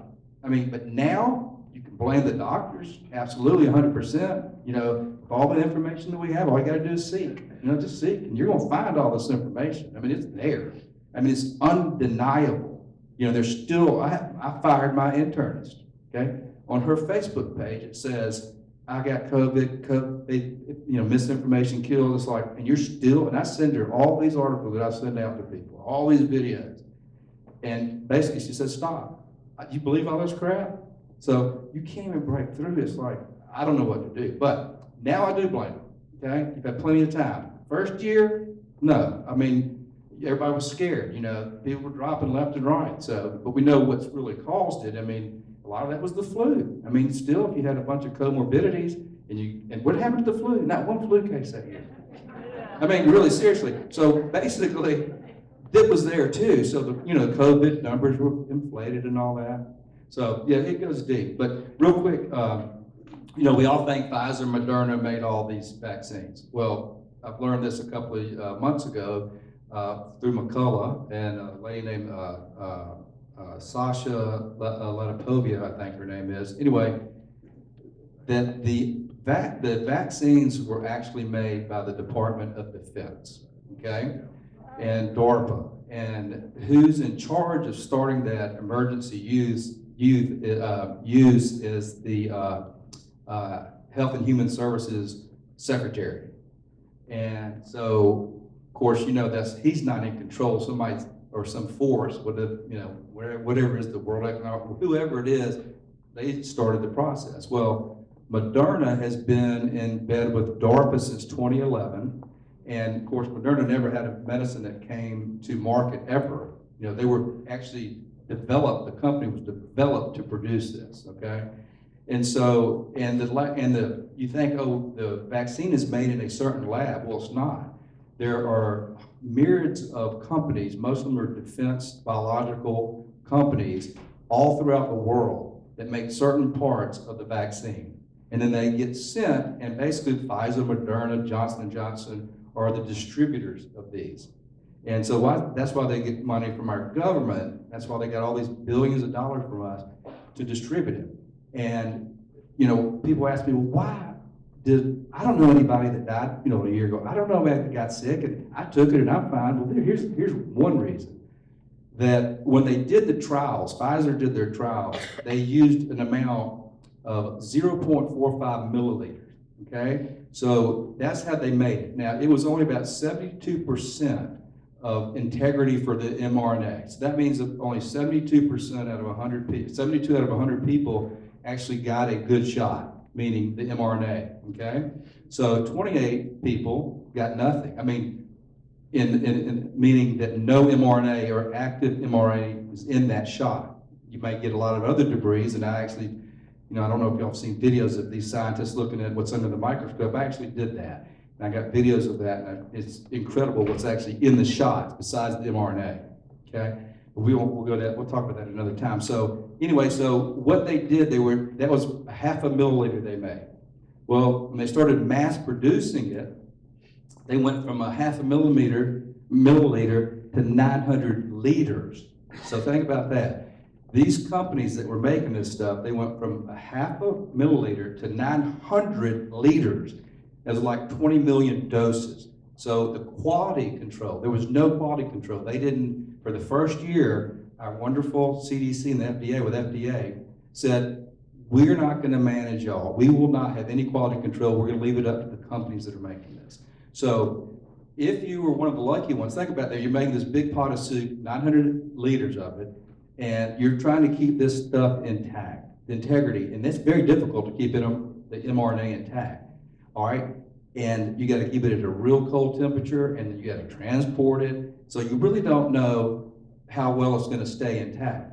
And then to manufacture it, you have companies that make the lipid nanoparticle shell that goes around it, so it goes through your body, your ovaries, your blood-brain barrier. So coming all together, you start off with the low chance of that thing being intact. Well, the first year, actually, our FDA did this, and the medical association that's comparable to our FDA in England realized that only 55% of the shots actually had intact mRNA in them. So what they did is, they said, y'all got to do something about it. So what did they do? They didn't bring it up. They decreased the amount they had to pass them on to actually pass it. So they're 50%. So that's a great thing for people that got a shot, because you have a 50% chance of not getting any mRNA in you. So that means that you may have been one of the lucky ones, and that's why you didn't get sick, okay? So that is why some people got sick, and then plus, you have these hot lots, or these, hot, whatever you want to call them, and they would be in certain parts of the country, and the worst were South Dakota, Kentucky, and Tennessee. Those were the most deaths occurred with these hot lots. And in Tennessee, they narrowed it down to Jefferson County. I think it was Jefferson or Shelby, whatever Memphis is, y'all. Shelby. Okay, Shelby County and Memphis, all right? What's in Memphis? Poor black inner city school. Poor black minority. That's the inner city there. And so people start to wonder, is that what they're going after next? They got our elderly out of the way. Now we're going for the lower socioeconomic people in our community. So we don't know. And this is all done, broken down by statisticians. It's there. The data is there. And so anyway, it gets crazy. But so you may be one of the lucky ones that didn't get it. And we do have treatments, and we treat patients all the time, and it's not a death sentence. about 15% of the people will have some kind of problem, but about 7% or less are serious problems. And there's technology on the horizon that we are looking at getting that we can actually do a test on you. It's a non-invasive test. And we can check to see if you've had any injury to your heart, whether you had COVID or vaccine injury, even if you don't have any symptoms. And so that way we can get to you early enough to treat you so you don't go to that next stage or that next level. Okay, I think, who's hanging with that lady right there? Go ahead.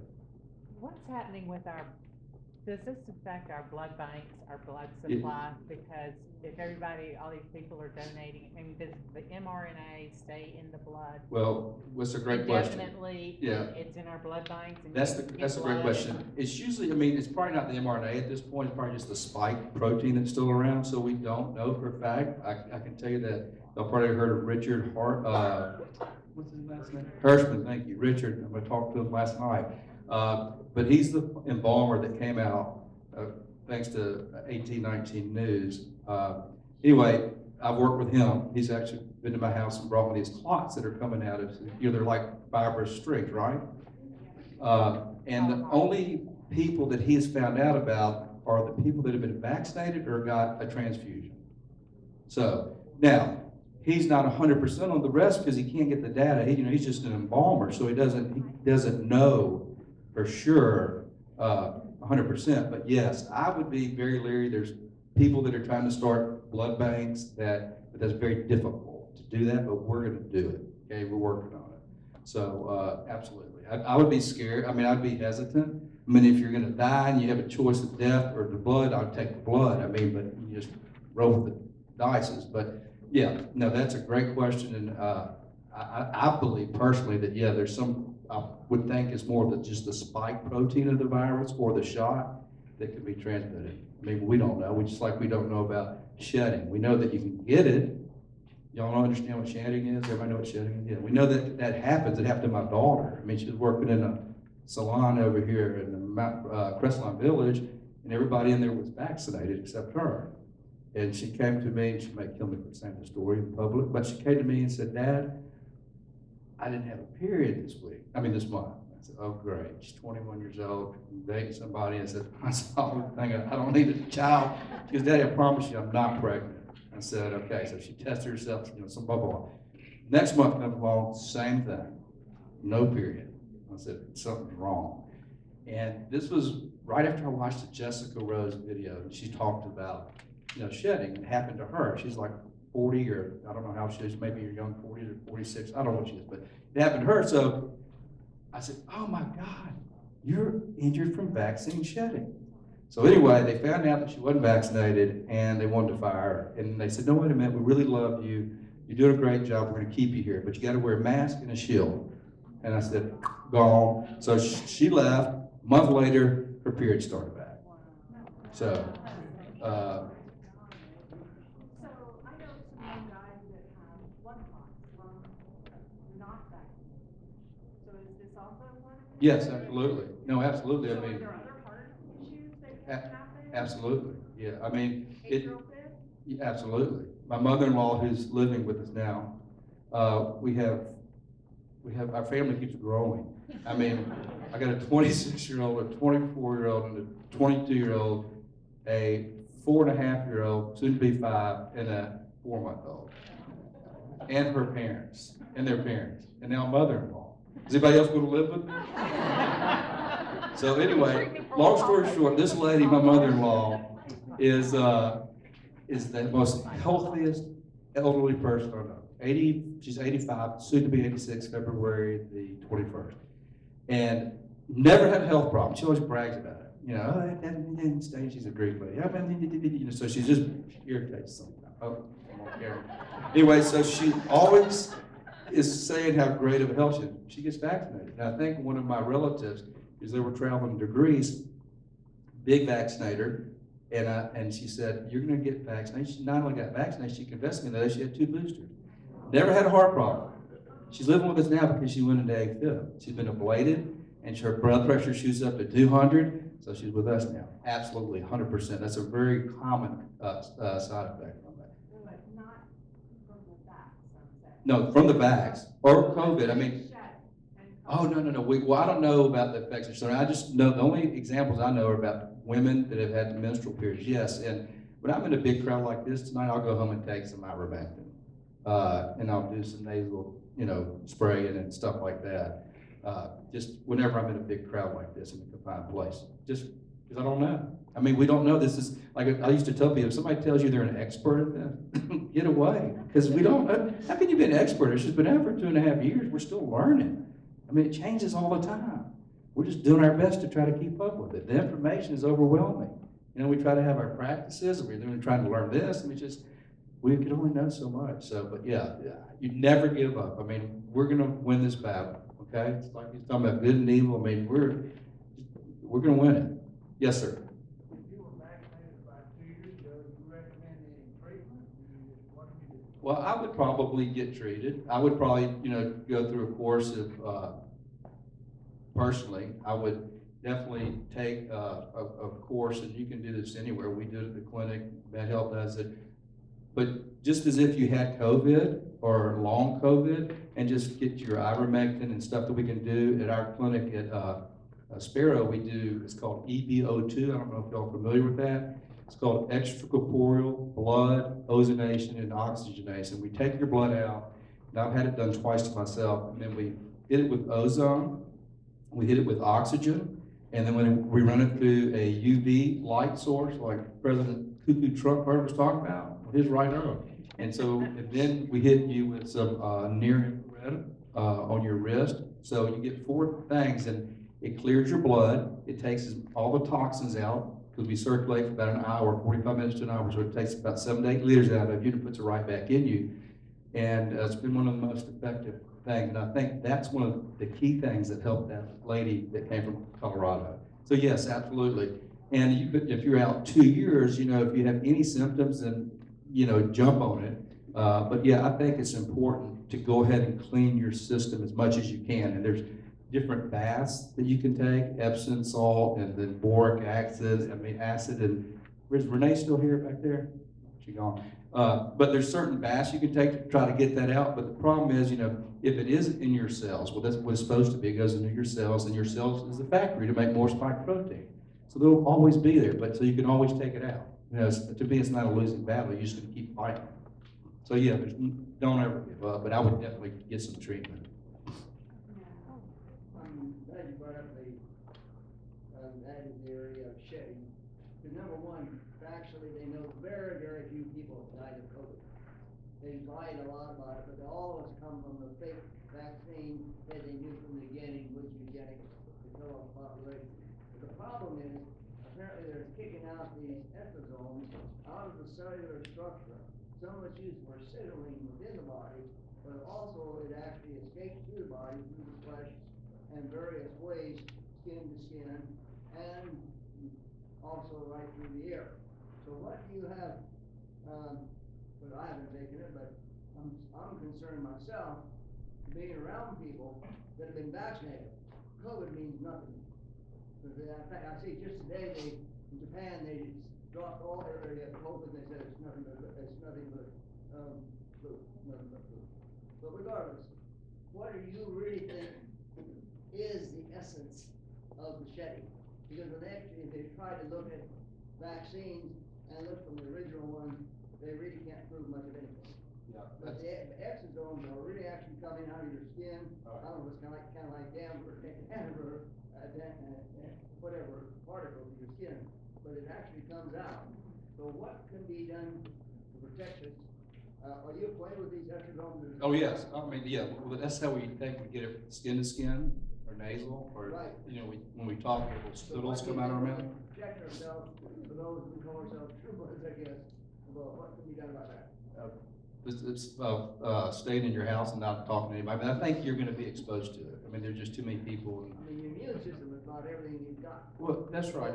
So I don't think you should. I don't think you should fear that. But I do think you should be cautious. And then like when you're in a big group like this, have your ivermectin backed up or a stockpile at your house and take it that night. Ivermectin was super cheap out here at the day. And it's very effective. It's a shame what the media did and the government did to suppress it. when we have all these studies They that knew prove it it. from the beginning, it would do this. Oh, absolutely. Studies show that. Well, the It shot, wasn't accidental. the actual coronavirus, the virus itself was made for the shot. The shot has already been invented, okay? The shot was already, you can look at the patents on the shot when it was made. It started back in 1992 with Ralph Barrett at the University of North Carolina. That's the first article that came out when he started manipulating the virus in the lab. Exactly. So it's been going on for years, okay? And this was when this was the best time to expedite their. It's a planned project, and they've been very successful. I try to stay away from all that because I just try to stay with the medical stuff, but I agree with you. I mean, I know what's happening. All right. I wanna make a Let- comment and then a question, like, I know two massage therapists, and one of them, when he works on freshly vaccinated people, like, he has nosebleeds right away, like that day, and then another one got AFib from working on, so it's definitely something Yeah. happening, because they're not vaccinated. The other thing I wanted to know, what do you think about people taking an aspirin daily? I mean, just with all the blood clotting. Well, what I would do is more natural approach, and Dr. Goodell could speak to that, but I've been using nattokinase and lubrikinase. What do you suggest? And I take one every night. You know, I used to take a baby aspirin every night, right? I don't do that anymore. So I take these natural things that are very effective, especially lubrikinase. It works in different. They're both nattokinase and lubrikinase are very effective. So. Oh, that's difficult. Natto, Nattokinase, nattokinase. And you can buy it from Amazon. I mean, you can just go to, you know, and then lumbrikinase is LUMB, RO, I think, and then KINASE, lumbrikinase. And the other one is serapeptidase. Yeah, and you can actually get it's a company called Da Vinci, and you have a mixture of nattokinase and serapeptidase or serapeptide. Anyway, so that's the one I take. So it's got a mixture of both. And then, so instead of baby aspirin, yes, I would take one. But that's me though. But I'm not, this is just anecdotal stuff. I'm not giving you, you know, these are all, oh, by the way, these are all my opinions. Turmeric is great, yeah. All the nutraceuticals that we've learned about, you know, as a doctor, I didn't know about all this stuff.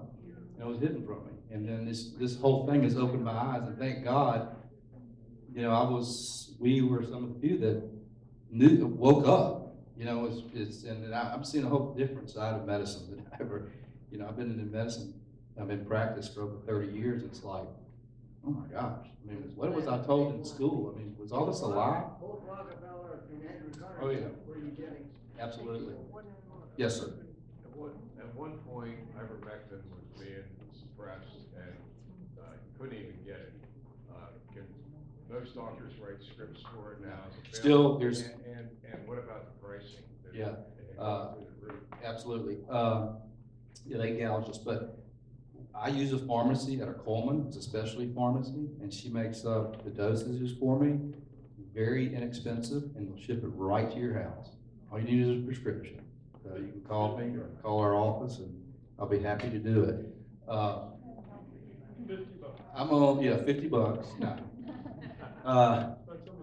Oh, $50 for how many and how much? Doesn't matter the weight, it's $50 for 5 days.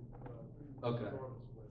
Yeah, you know, when it first came out, they started jacking up the prices, that was about $200 or $300, maybe $400, because I used to start, then I started getting it from India, and then I got worried of, sent them $1,000 and never got my order, so I'm sure it got stuck at the order or whatever.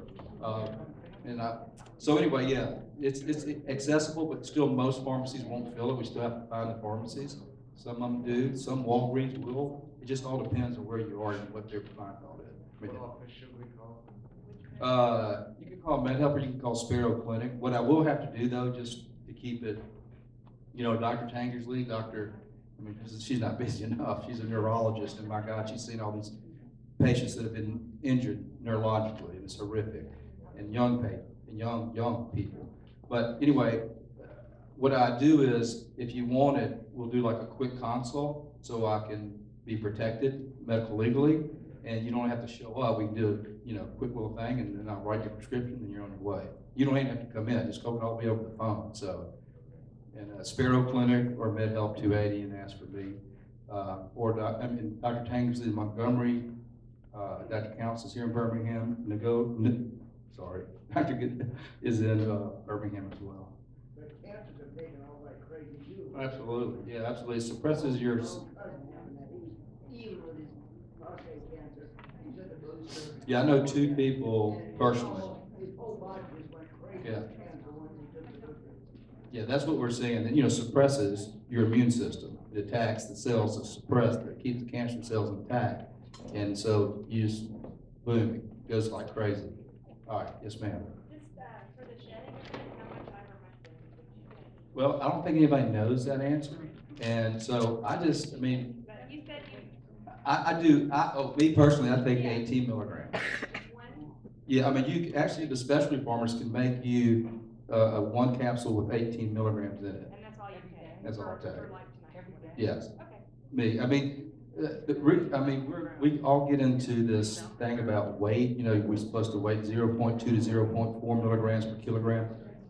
I read this one Indian doctor, and he treated, I think it was 200,000 patients, and he gave them the same thing, and they were all 12 milligrams of ivermectin, this and that, it's all together. I don't care how big, well, I guess a lot of Indians are real small and skinny, so probably overdosed them, but anyway, so everybody got 12 milligrams, and he had no hospitalizations, no deaths. So I just give myself 16. I mean, you know, instead of 30, you know, or 18, sorry. So that's what but again, it's not written in a peer-reviewed journal, it's just something I'm just kind of tailored. Yes, yes, ma'am. Is there a place that we can watch this again? God, I hope not. Yes. What did you say? So that's. Yeah, there will be. So if you don't have access to ivermectin, there's actually a supplement that works exactly like ivermectin. And it was actually created by someone in Israel, and it's called Tolobid. It's Tollobid, and they sell it on Amazon. It's a little bit expensive, and then I think the dose is 5 or 6 pills a day. And the $150 price for it is only for about 2-3 weeks. But I've had some patients that just take 1 or 2 pills, so they do fine on it. So you don't have to go exactly by the directions. Could you spell that again? It's Tollobid. See, I just learned something tonight. I didn't know that. Thank you. All right. All right, this lady's been holding her hand up for a while. Go ahead, ma'am.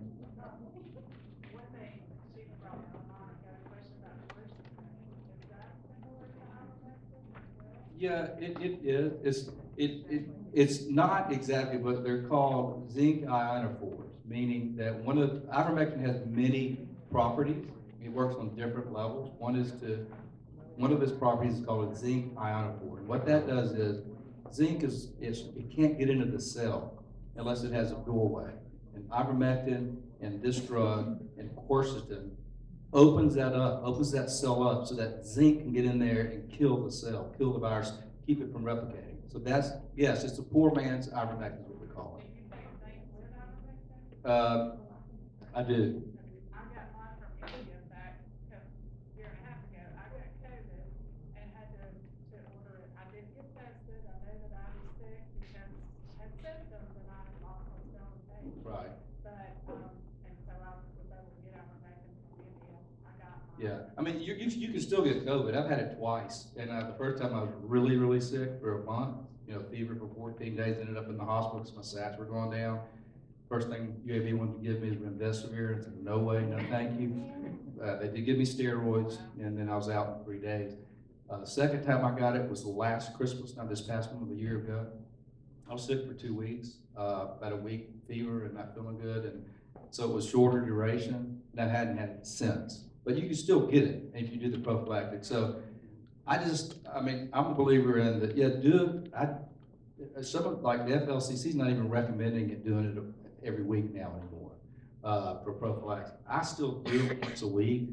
I mean, because again, you know, where's the peer review stuff? Where are all these stuff? We don't really know. We're just kind of going through the motions. And so. Question, when do we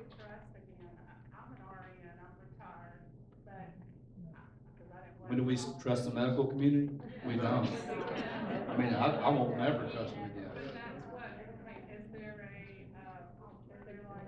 Yes, we are, I mean, that's going on right now. There's, you know, some of the doctors already started a company called the Wellness Center in Florida, but there are works in progress now to try to get an alternative parallel medical system. Like a registry of Yeah. a patriot, because we still have to have, I mean, even our insurance says that, I mean, they're controlling doctors saying that the CDC tells doctors what to do. When does doctors ever? They never have. It's all been a farce as a part of it, yeah, because everything's run by pharma, right?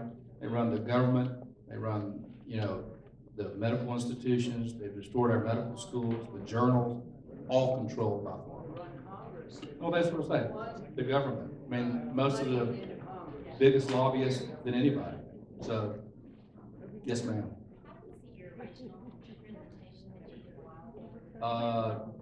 Jets, how did they get a copy of the original the night I was here sweating? I was 30 pounds lighter. If anybody was here that, y'all don't remember, I lost 30 pounds.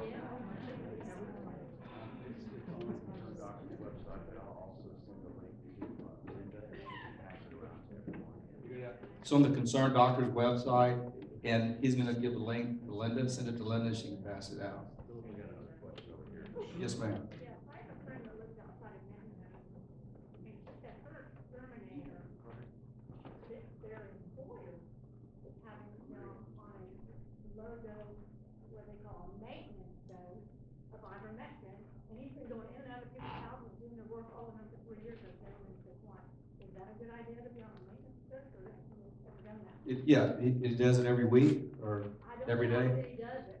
No, I think it's But a great. maintenance dose. Ivermectin is probably the safest, one of the safest drugs in the world. It's a miracle I've drug. taken it a couple times when I thought I was getting sick, I wouldn't, because I Yeah. worked out before I didn't want Now, there are some people that will never get COVID, never. I mean, they're just immune to whether they've had an exposure to coronaviruses. We don't know why, but some people will not get it. I don't care if they're on ivermectin or not, but, and we don't, I think it's around 30%, but I don't know if it's bad. But yeah, it will not hurt you to do that ivermectin.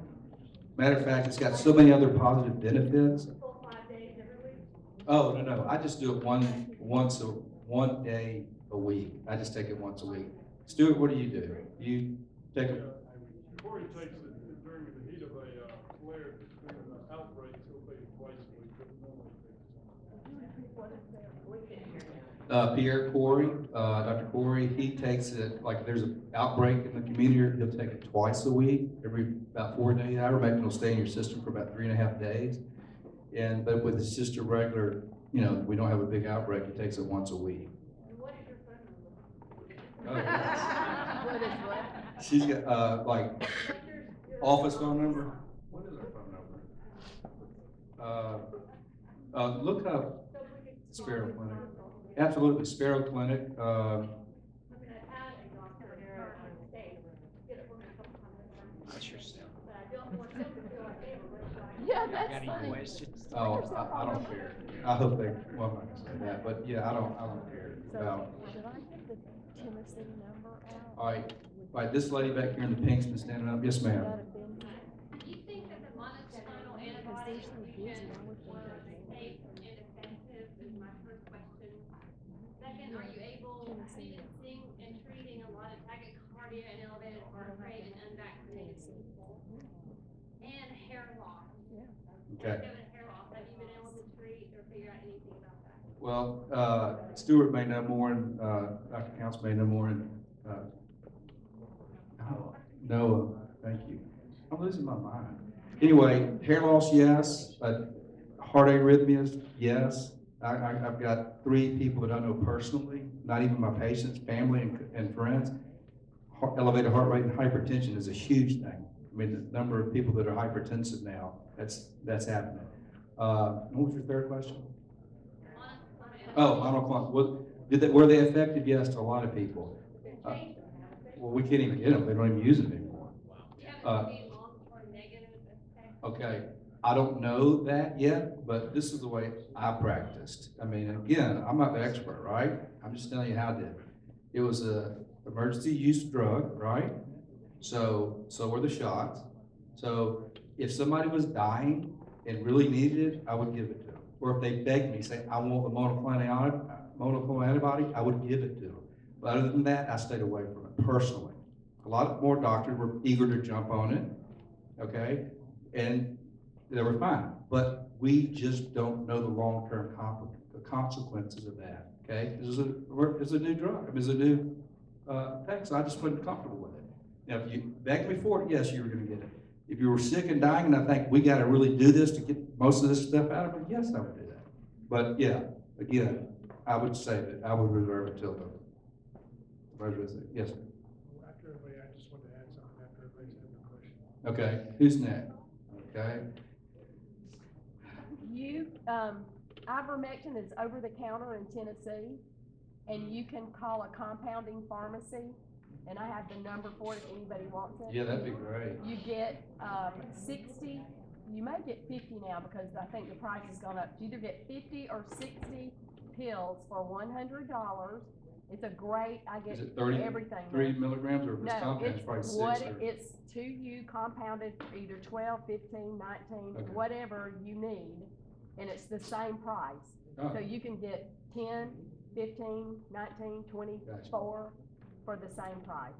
And what I would recommend, not to get a big dose, because you have family members that may be really little, or children, or whatever, or somebody that you may be taking care of, the smaller dose. So that way, either 6 or 12 milligrams, 12 won't hurt most people, right? So that's the way I look at it. And then that way, you know, your daughter or son, whoever, they're smaller than you don't want to give them 18 milligram pill. You got 6 milligram pills, you can give them 1 or 2, whatever, so.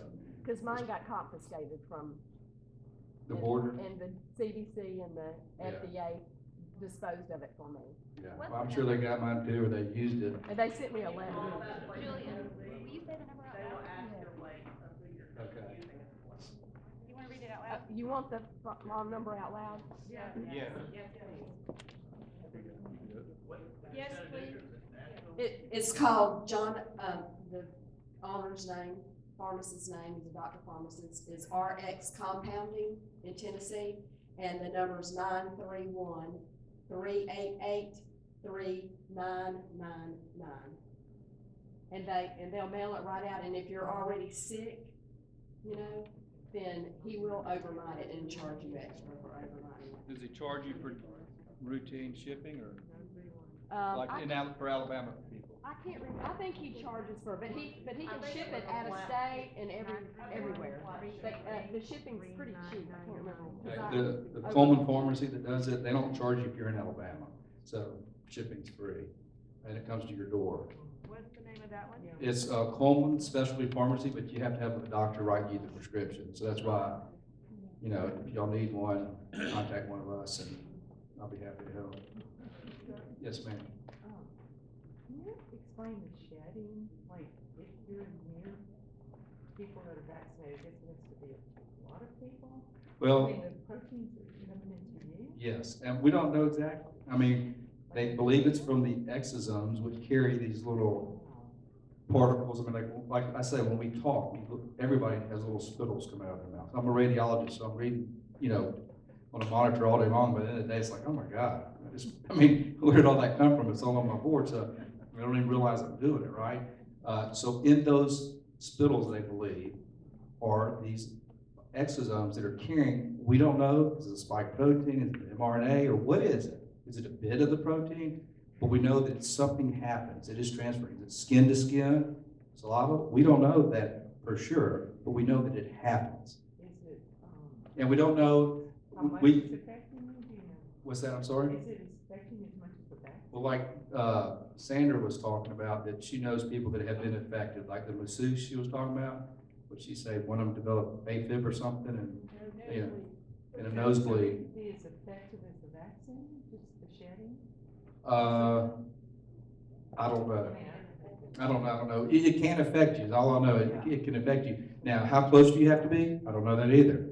You know, I just don't know. I don't think anybody knows. I don't think there's been good studies on that. But we know that it happens, and we, you know, people picked up on it early because they weren't sick, they didn't have the vaccine. All of a sudden, they're running around a vaccinated person that got vaccinated. It's usually within the first 3 weeks, I think, is the worst part of it, I believe. Yes. Okay, who's next? All right. No, they're not letting us use it. Stewart, right? Is that correct? Yeah, they're not letting us use them, and I don't think there's any that are effective.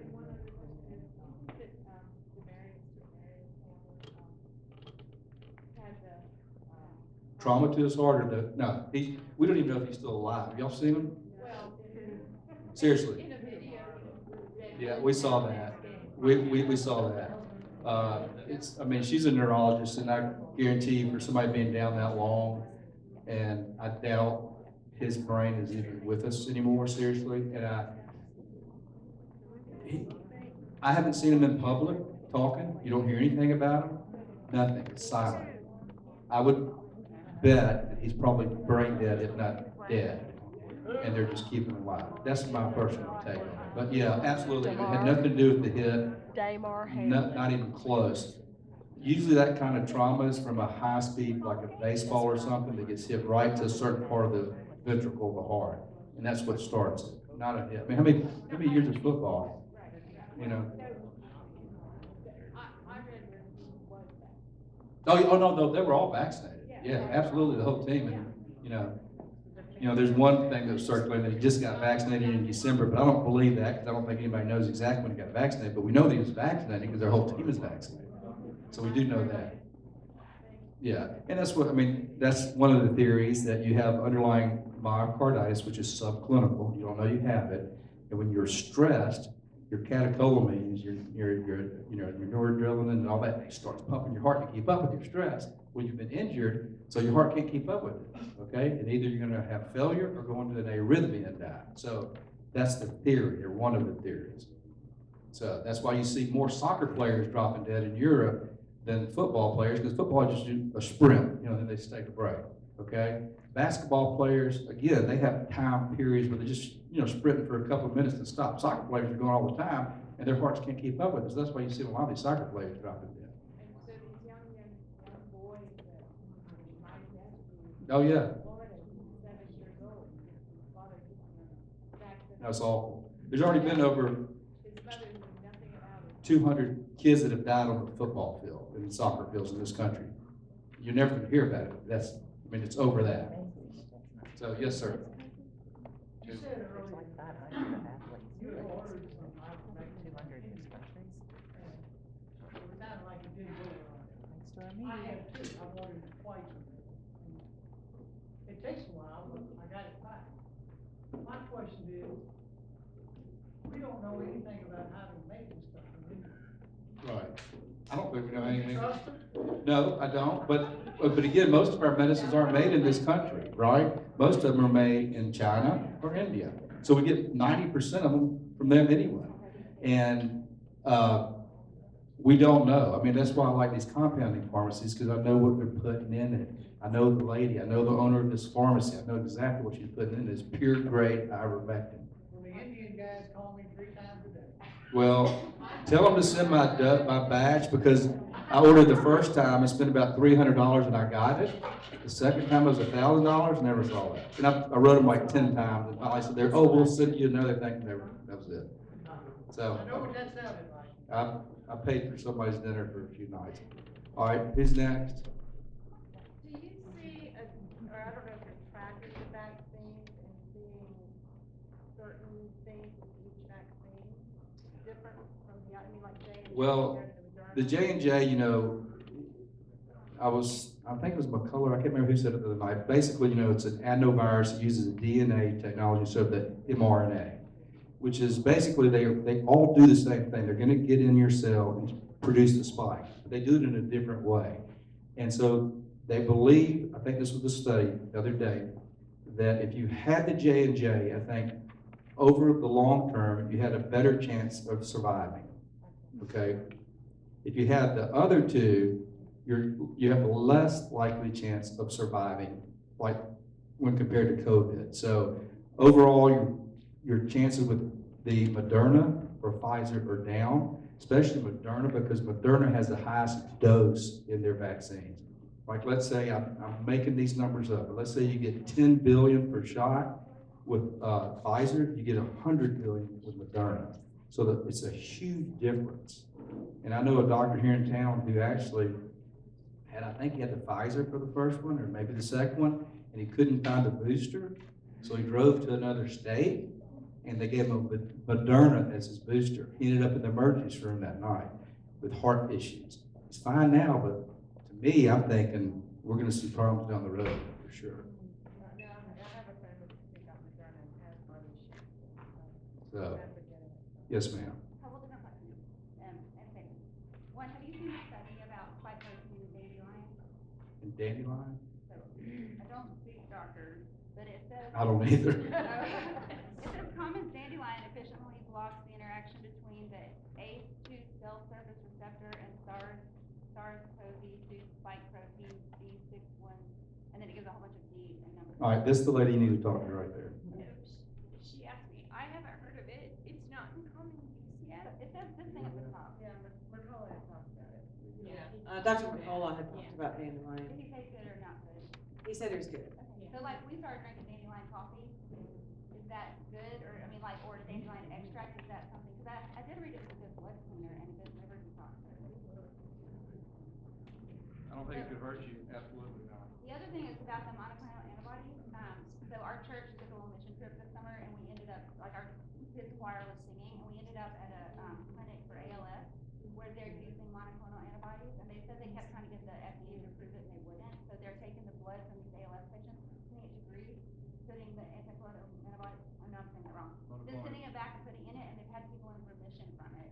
And then I have a loved one with a neurological disease that's not treatable and no cure, and a study just came out like 2 weeks ago where they see success with the monoclonal antibodies also. So I think that. With what? With what kind of disease? You're not talking about COVID, you're talking about something No, else, it's right? a genetic thing. Yeah. So, but I just think there are good uses for it. I don't Oh, know absolutely. about I mean, COVID. there's no doubt. I was just asking about the COVID. For I mean, 'cause COVID. I don't know, I mean. And then back to specialty pharmacy, I live in Coleman, and I just want to say it's so awesome. Like, it's really good for everything. I take a medication that long-term isn't good for your brain, and so I found a study that said saffron would protect your brain from this medication. So I was in the drive-thru and I just said, can I get saffron? And they said, well, what for? And I told her, she's like, give me 3 days. She called me back 3 days later and she's like, I found all these different studies. I read this, I researched all the different brands, and I think this, you're onto something and that you should probably take this. And they ordered it from me. Like, I was kind of overwhelmed that they went to that much trouble for They're just someone great. coming through their drive-thru that they didn't know. So Yeah, Kayla's she's been awesome. super helpful. Tell her that I'm down here promoting her I'm pharmacy. totally gonna tell her. I just want to say one more thing, just to add to everything, it's very good. But I want us all to remember, all of these things are very good. I took ivermectin, Pierre Corey treated me, and I did wonderful with that treatment. But ultimately, we gotta remember, we're Americans and we've been brainwashed for generations to have to take a pill to survive, and it's a kind of a placebo effect. And taking a pill, whether it's a supplement or a drug, is not the frontline thing we can do. You can have those things and do those things, but remember, like I mentioned before, and Dr. McCullough is onto this too, by the way, the vegetable oils are setting your body on fire, okay? So if you're putting in supplements, you're putting a bucket here, there, water, and if you're still eating mayonnaise and all these other things that are loaded with these toxins, what I'm telling you is not a dietary change. I'm not telling you eat more protein, eat mushrooms, eat carbs. This is a toxin that does not belong in the human body, period. So if there's homework for me to give you guys, write down the vegetable oils: cottonseed oil, canola oil, corn, safflower, sunflower, soybean oil. Get those out of your body immediately. Immediately. Yeah, lard. So what do you? But we don't want to hear that because we want to take a pill and okay, everything's fine. I mean, mayonnaise. You're still setting that body on fire, and you're just creating a perpetual fire and dousing it out with medicines. That's not your frontline defense. And I know that doesn't sound good. You say, oh gosh, I got to do something else. I'm not telling you to do a diet. This is not something that belongs in your body, period. So make sure you try to get that out. No, that's great. I should have mentioned that earlier. At the Sparrow Clinic that I work at, that's the greatest thing. We put you on a non-inflammatory diet, what he's talking about. It's great stuff to eat. It's like, oh my gosh, if I don't know this, steak And we even go a step further, we want it to be grass-fed, you know, so you can go down the line and you can eat so healthy and stay so, I mean, it's great. And then what we do is, what I've learned at this clinic is we treat your immune system, okay? If you're overactive or if you're underactive, I had serious plaque psoriasis. I wouldn't wear shorts in the summer because my knees were so eaten up with it. And I started on, I can't remember which one of the biologics, right? My dermatologist. Oh yeah, biologic, right? The little COVID pandemic before, I think it's 2021. Anyway, I quit taking it. I started doing the stuff at the clinic. And that EBO2 machine that we have, and another machine that we shoot electromagnetic field, it's called a pulse, it's a pump machine. And I didn't believe all this. You know, I'm very skeptical about all this alternative stuff. Well, I haven't had a spot of psoriasis in 2 years now. So we've corrected my immune system. I'm on a pretty much a diet like he's talking about. Get away from the vegetable oils, they're all toxic, and eat a healthier diet. And that's what you want. I mean, and then you can do intermittent fasting. That's huge, you know, for a day. You know, one doctor says, 1 meal a day, okay? And that's what he does, and because your body will actually clear some of the bad cells, and I mean, and that's part of the protocol now for some of our, you know, COVID protocols is fasting. And the longer you can fast, the better for you. Gut health is huge. I mean, and that's what I've learned, you know, as a traditional doctor, I never thought like that. You know, I'd eat what I wanted to do, drink, whatever I wanted to do. And, you know, I was really going downhill. And what he's talking about is huge. I mean, anti-inflammatory diet, which he's talking about. And what we do at the Sparrow Clinic is get your immune system back in line if it's out of whack. And then once your immune system takes over, then, I mean, it'll fight off about anything. Yes, ma'am. I just want to ask about saunas, if those are good for, you know. Yeah, I absolutely. And I think, you know, we have a sauna there that is, it's a mixture. It's infrared, and it's a sauna, and it's salt therapy. It's called halo therapy. So you breathe it in like you're on the beach. So all those things together are very beneficial to your immune system without getting into details how they work. And again, I didn't believe all that. And then once you start doing it and seeing the difference it's made in my life, I mean, and the people that have come there to treat, it's like, oh my gosh. I'll give you one quick example. We had a girl that's local. She was a swimmer, a competitive swimmer in one of the high schools here. Got the Gardasil shot vaccine, developed seizures, couldn't drive, couldn't swim anymore. Came to our clinic. We gave her 3 of those EBO2 treatments. She's back on the swim team. She's driving again. No more seizures. I mean, she was seriously incapacitated. And then her whole family's come through and had the treatment. So, yeah. What about, just steam room at night, that's different? Yeah, I mean, I'm sure it's good. I'm sure it's beneficial. I just don't, like I said, I'm a dumb radiologist. I mean, I'm just learning this stuff as I'm going along. But what I've seen is really incredible. And also, acetylcysteine, Yes, absolutely. is that something? Yeah, absolutely. For if you had long COVID or if you had vaccine? Yes, absolutely. But yeah, Okay. that's important too. There's so many nutraceuticals out there. I mean, you know, you can go to the FLCC website and it'll list them all out and the treatment protocols, and you know, so I go buy some of that. I mean, I go and I use some of that, and then I individualize everybody. Not everybody needs all that, but you know, somebody may need all that, but so it's just a good starting point. One more question. No more questions. Does insurance pay? No. They don't pay. That's I'm trying to do that because, you know, it eliminates a lot of people from getting treatment. And, you know, they can't pay for it. And we do have a foundation. It's a 501c3, what do you call it? I don't even know. It's a foundation that actually right now I'm treating 2 pilots. This is a very sad story. I talked to one of them last night. They're on the West Coast. I may have already mentioned it, but they're on the West Coast, and these guys are so incapacitated. Either, you know, the Chinook helicopters that have the big blade front and back. These guys are elite pilots. They've been in the military for 10 years. They were forced to get vaccinated. One of them I talked to last night. I've been treating him for about 2 or 3 months. And he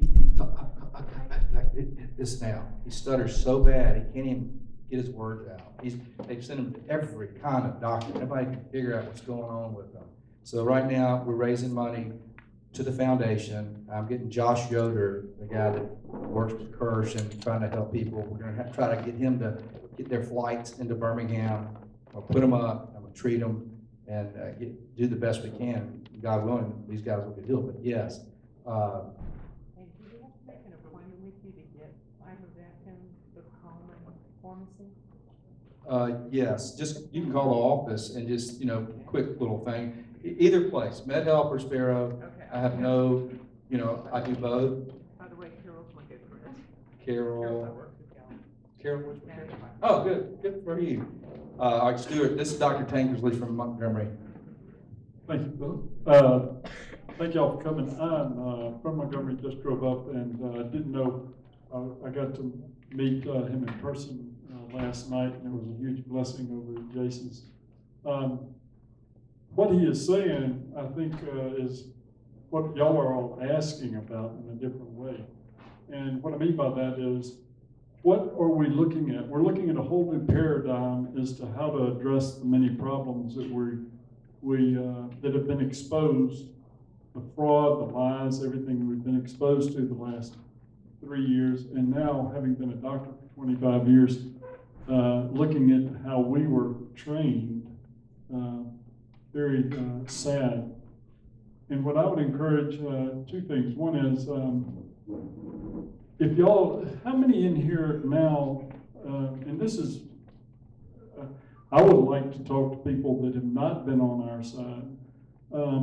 How many people in here now really genuinely think that the vaccines may have a benefit? And this is not to critique you or get on to you at all, but who am I speaking to is basically my question. Is there any benefit? Does anybody think there is a benefit at all to these vaccines? Okay, so I would invite if we could have another meeting where you invite your doctors or friends that have not seen the light on this, bring them, because we want when we had our first meeting at the Marriott, the first thing we said was, the people on the other side, the physicians, scientists on the other side are not our enemies. And it's like David was saying, we know who our enemy is and we win. So we're not intimidated by these people. We're very saddened and disappointed because there's a great dereliction of duty on their part. In my opinion, in the last 3 years, they've had plenty of time to get up to speed on what the science is, the real science is, and they've neglected it. And I think it's out of fear, mainly, and cowardice and pride. But we need to engage these people, because I could not imagine being a doctor for 3 years now and waking up one day and realizing that I've been a part of the biggest catastrophe in our country's history. Dr. Brett Weinstein says it's the biggest catastrophe in human history. But I think it certainly is the #1 catastrophe in our country's history. And how bad would you feel if you were a doctor who trained all these years and you were a part of the problem and you've been propagating this? That would be a mighty large hurdle to overcome. And so what we need to do is engage them. We beg for them to come to the meetings that we put forth all over the state, but they never do. And we ask for dialogue, but they never allow for it, or they never engage in it. But what we've got to do is understand this is a spiritual deconditioning in our country's history. And one of the main blessings from last night over at Jason's was we were talking about the process that we each went through in understanding of how badly deceived we've been. And I'm sure everyone now in this room that believes that the vaccines are horrible. They were just a catastrophic tragedy that we've never imagined. Every step along the way the last 3 years of that can't be right, that doesn't seem right.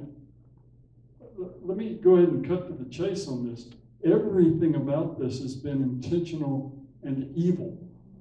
The government, other than President Trump's initial banning from China, flights from China, Every single thing the government has done has been wrong and is counter to decades, some centuries-old principles of public health policies and virology and things like that.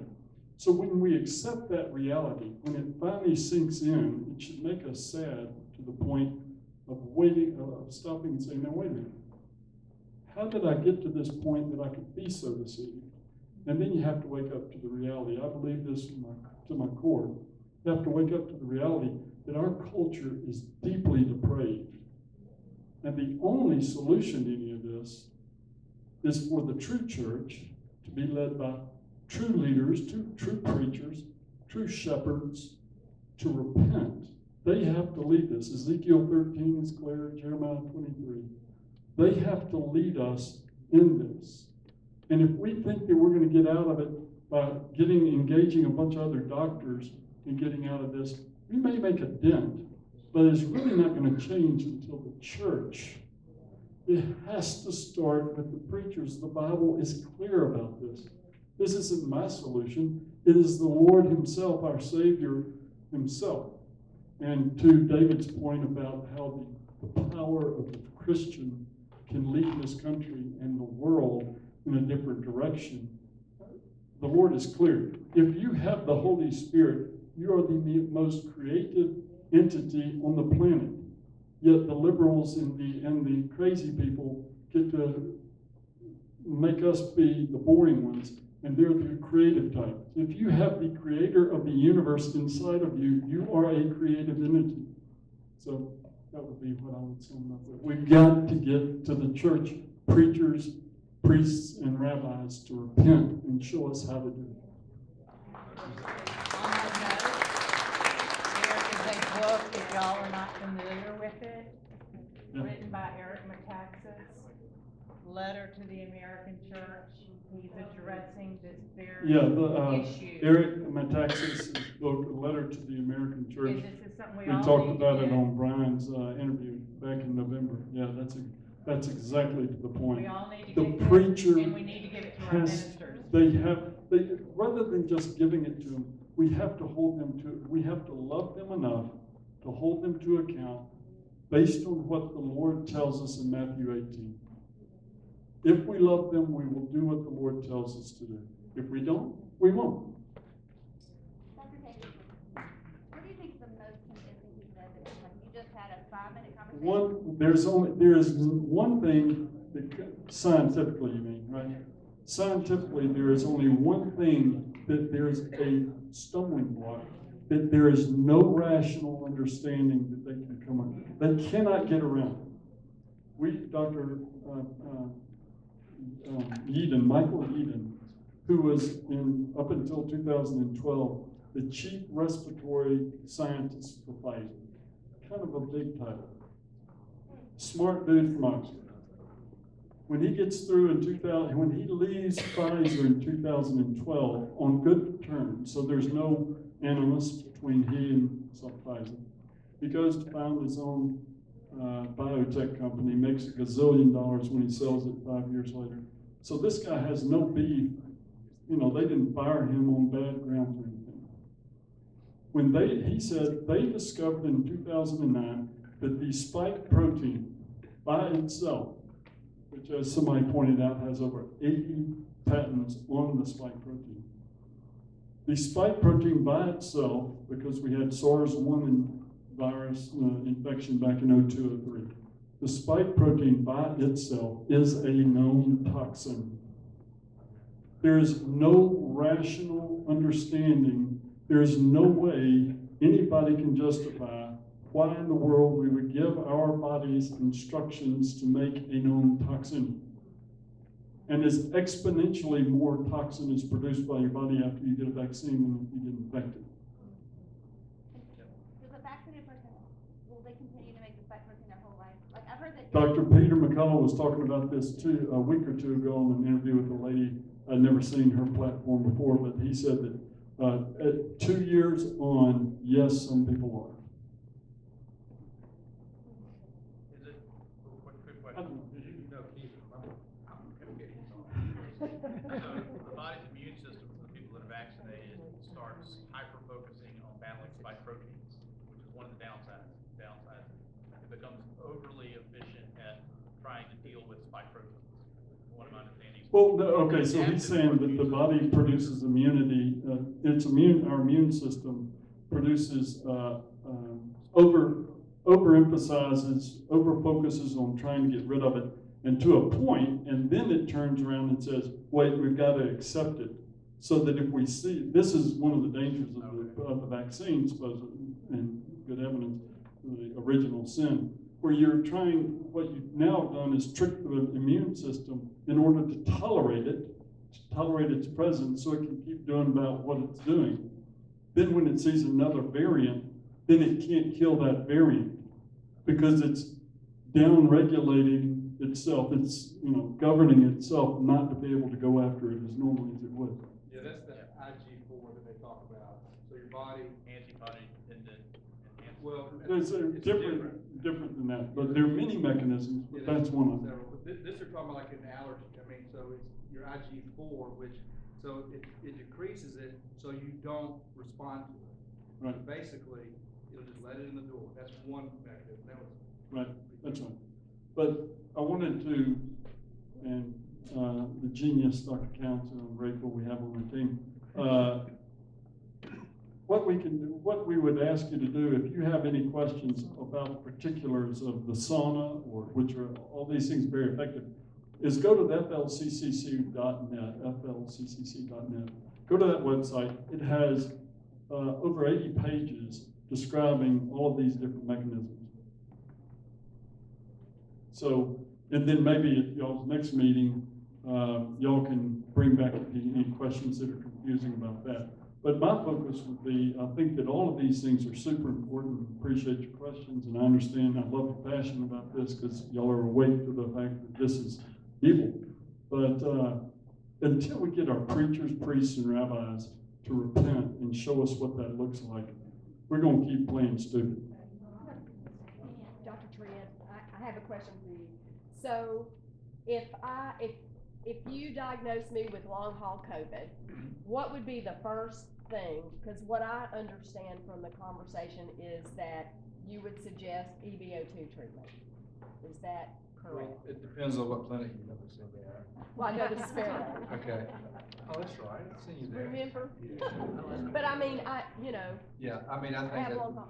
yeah, I would definitely, 100%. So instead of But I mean, there's other things, there's high-dose whatever. vitamin C, there's NAD, I mean, there's a bunch of different other things. But I mean, I take those things and still, No, I mean, it's a little Once a month. different. Once you get an IV of like high-dose vitamin C and NAD, I mean, they work because you just overwhelm your system with it. And they've different results than just taking a vitamin C or just taking a precursor to NAD or, so that does affect it, absolutely. Like the lady we treated, we gave her that, NAD, and EBO2 twice in 3 days. And so I think that's very important to reset that immune system. And I wouldn't be doing this because, like I say, I make my living in radiology and this other stuff, all the people that I've treated, I'm probably close to 1,000 patients now total. I mean, I just do it because I think it's so important to be doing. I just don't want to do any more damage to my body, having long haul Yeah. COVID and No, yeah. messing around with a vitamin C drip, Well, NAD, you can, whatever. no, you If I can, need to, that's very important to do, but I think the EBO2 is probably the best thing we have, short of doing a stem cell transplant. And we do those there as well. And they're, you know, people say, oh, stem cell. Well, we use, Rebecca is very good at getting the research done and getting the best technology there. And they use what's called autologous, meaning your own body. So we take it out of your fat cells. So we don't get it from an embryo. We don't get it from a placental or an umbilical cord. It comes from your body. You get it in 2 places, your bone marrow or your fat cells. And some doctors in town will take it out of your bone marrow. That's a painful thing.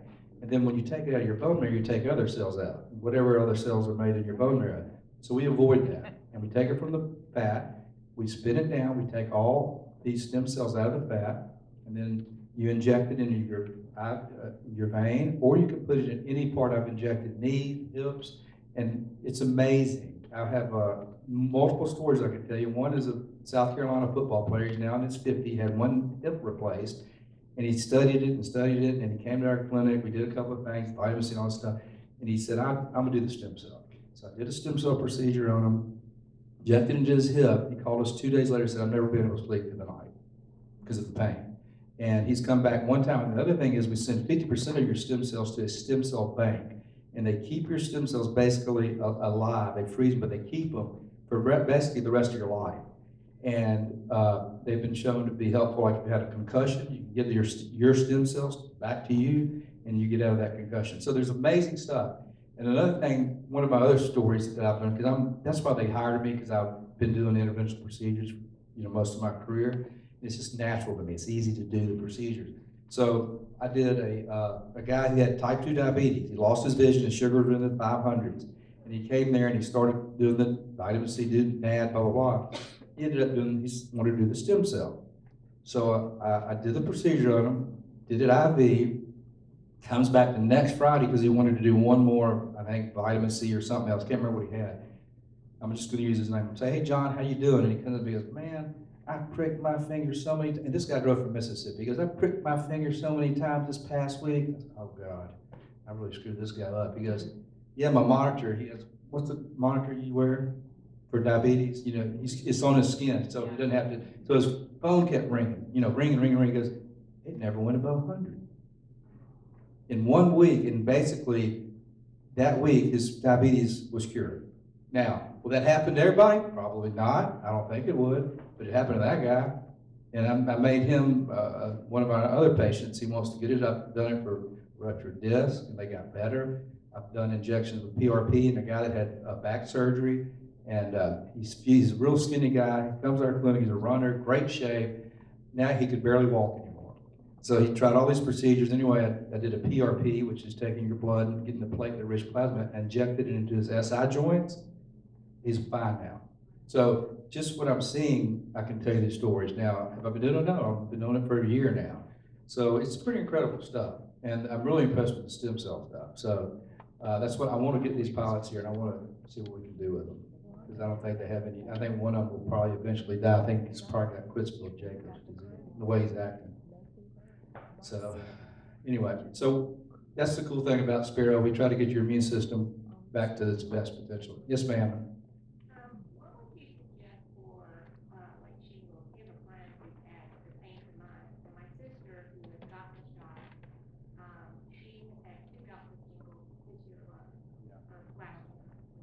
Yeah, that's definitely one of the side effects is shingles. A good friend of mine, it's a police officer here in town, never had shingles, never had headaches, and they made him get it when it first came out, and he had severe headaches. I think he may have come to you, I can't remember. I think he did, and developed shingles.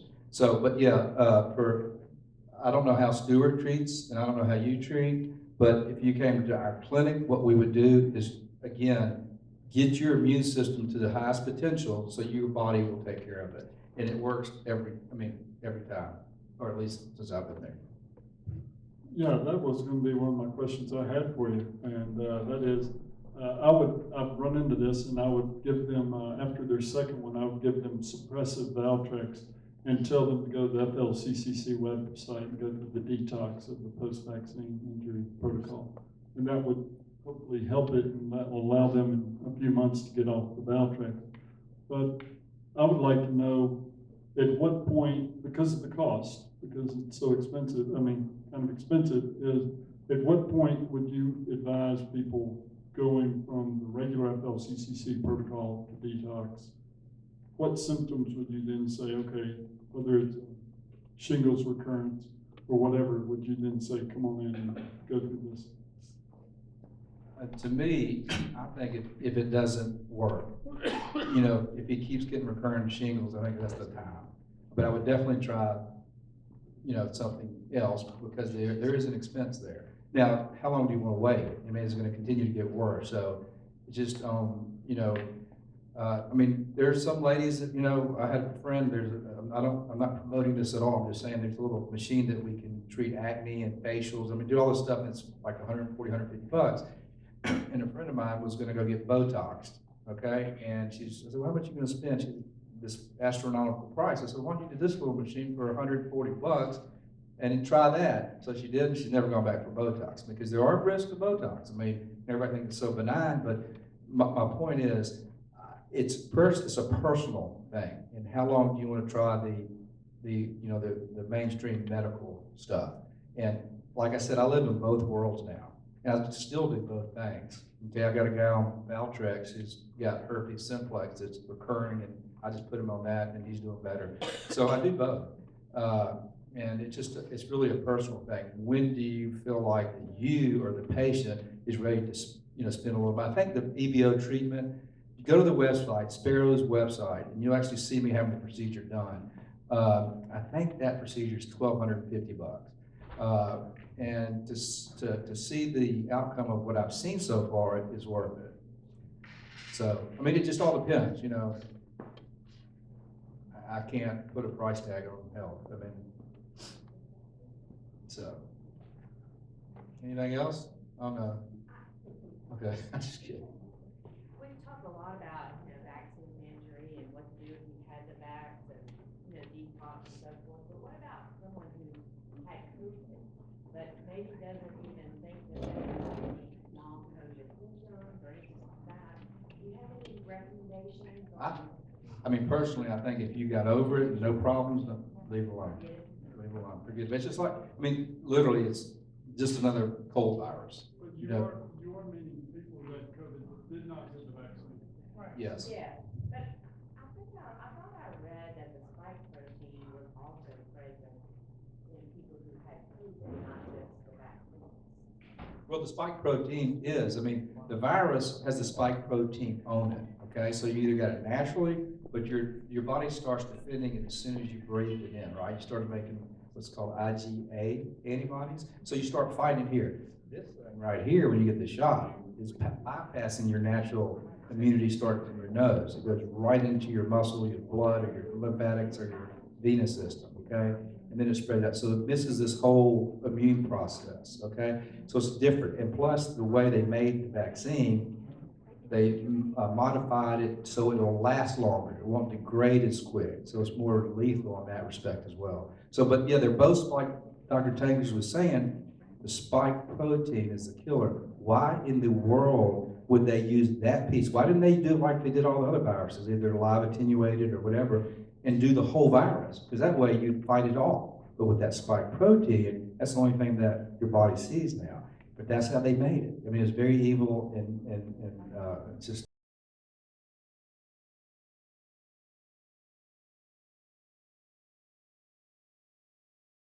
Beyond evil, what it is. Another thing people what woke me up is that all these vaccine companies, Moderna, Pfizer, blah, blah, blah, they think about this. You have this competing company and this competing company, and by God, all four of them came with the same technology. Same thing. They're all different companies. I mean, wouldn't you want to be the leader and do it this way? Your company's going to make them up.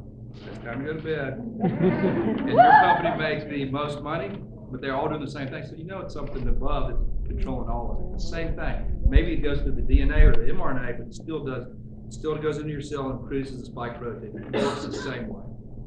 There you go. That's my question. When I went last year for my regular checkup, and I was gonna get my mammogram, of course, everybody wants to know if you have a vaccine, you have a COVID vaccine. I tell them politely, it's really my business, and nobody else is with it. For the record, I've never had it, and I felt bad about, I never felt bad about not getting it. I felt determined I was never gonna get it from the very beginning. But they asked that, and I said, well, it's really only my business. And so I said, but why would you ask that? And they said, because if you have had the shot, your mammogram may be a false positive. And I have friends who their lymph nodes have never gone down, and they've had all the shots. Yeah, as a radiologist, I mean, I quit looking. I'm not reading mammograms anymore, but yeah, it'll make your lymph nodes swell up, especially on that side, and it can change, cause edema in your breast. So, so the tumor, it looks like, the lymph nodes get so big and nasty that it can look like cancer. There's a friend who thought she had a tumor, she doesn't, but. Yeah, that's a big problem. I mean, they'll actually say, that's one of the questionnaires now, the women can verify this. I mean, have you had a vaccine within the last so many weeks? Because it'll certainly light those things up. So, yeah, it's not good. Right, because it's a toxin. Exactly.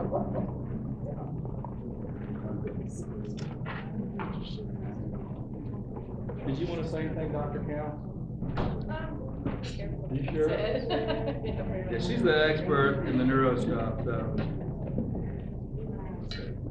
So how do I get my memory back? Yeah, so I use, H5, hyperbaric oxygen.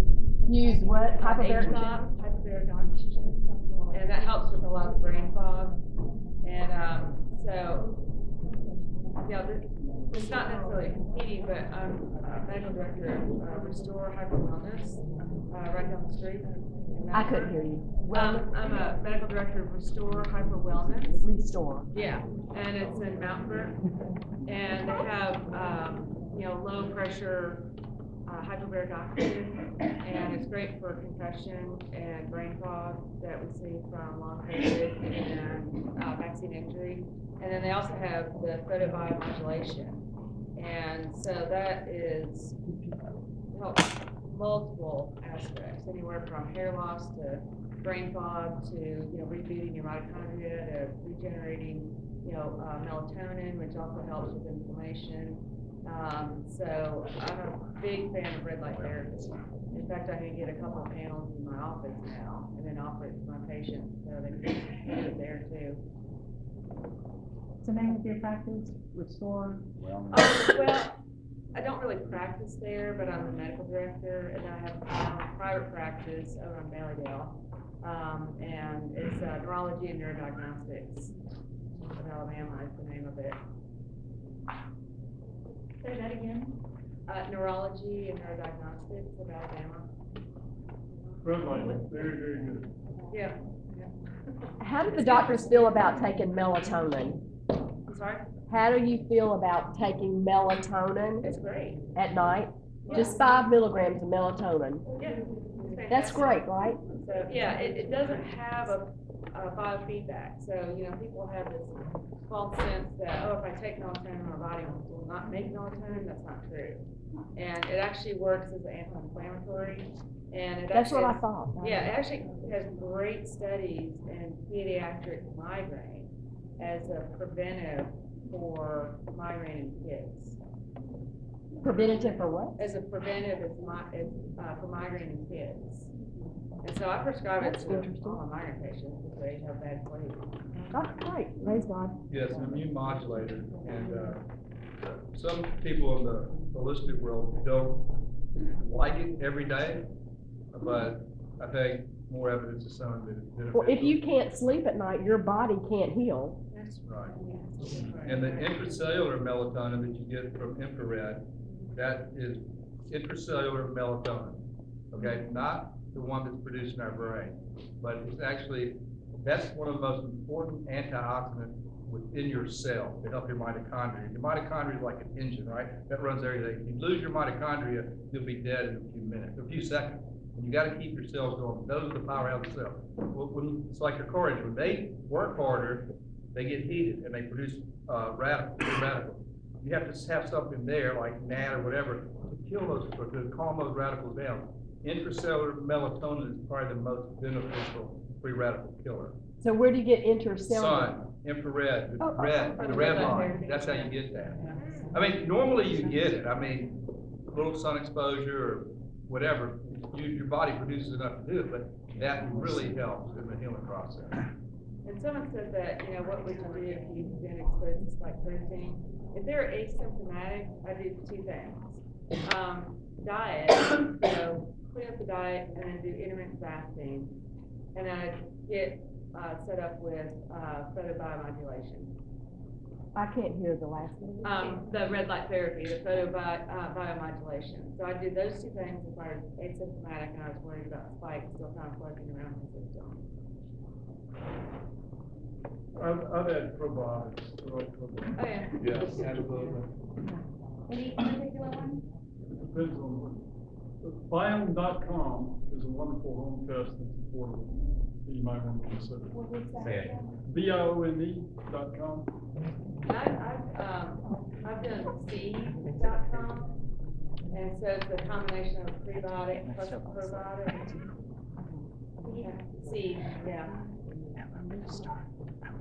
No, y'all keep up with Sabine, Sean, I think that's her name, the doctor. Yeah, Dr. Savini. And she talks a lot about the Oh, microbiome. it's a female? Yes. It's a different Savini. And she's a Christian too, but she said that they tested the microbiome of people that died from COVID, and that every one of them was missing this, no, I'm gonna say it wrong, but the one that's in kefir, like the, Yeah. yeah. So she was saying everybody should drink kefir. It says that it kills it, and I found a study online that said ivermectin, like COVID kills your gut, but ivermectin restores it. Yeah, I mean, that's another benefit of ivermectin. It helps your gut biome, your gut biome. Not your biome gut, but your gut biome. And kefir is actually listed as one of the FLCCC protocols. And that includes the reduction of regular pasteurized milk, which, really creates a different biome than one. Oh.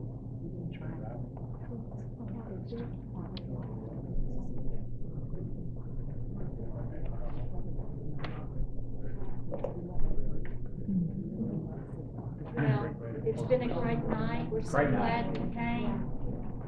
Hats off and applause.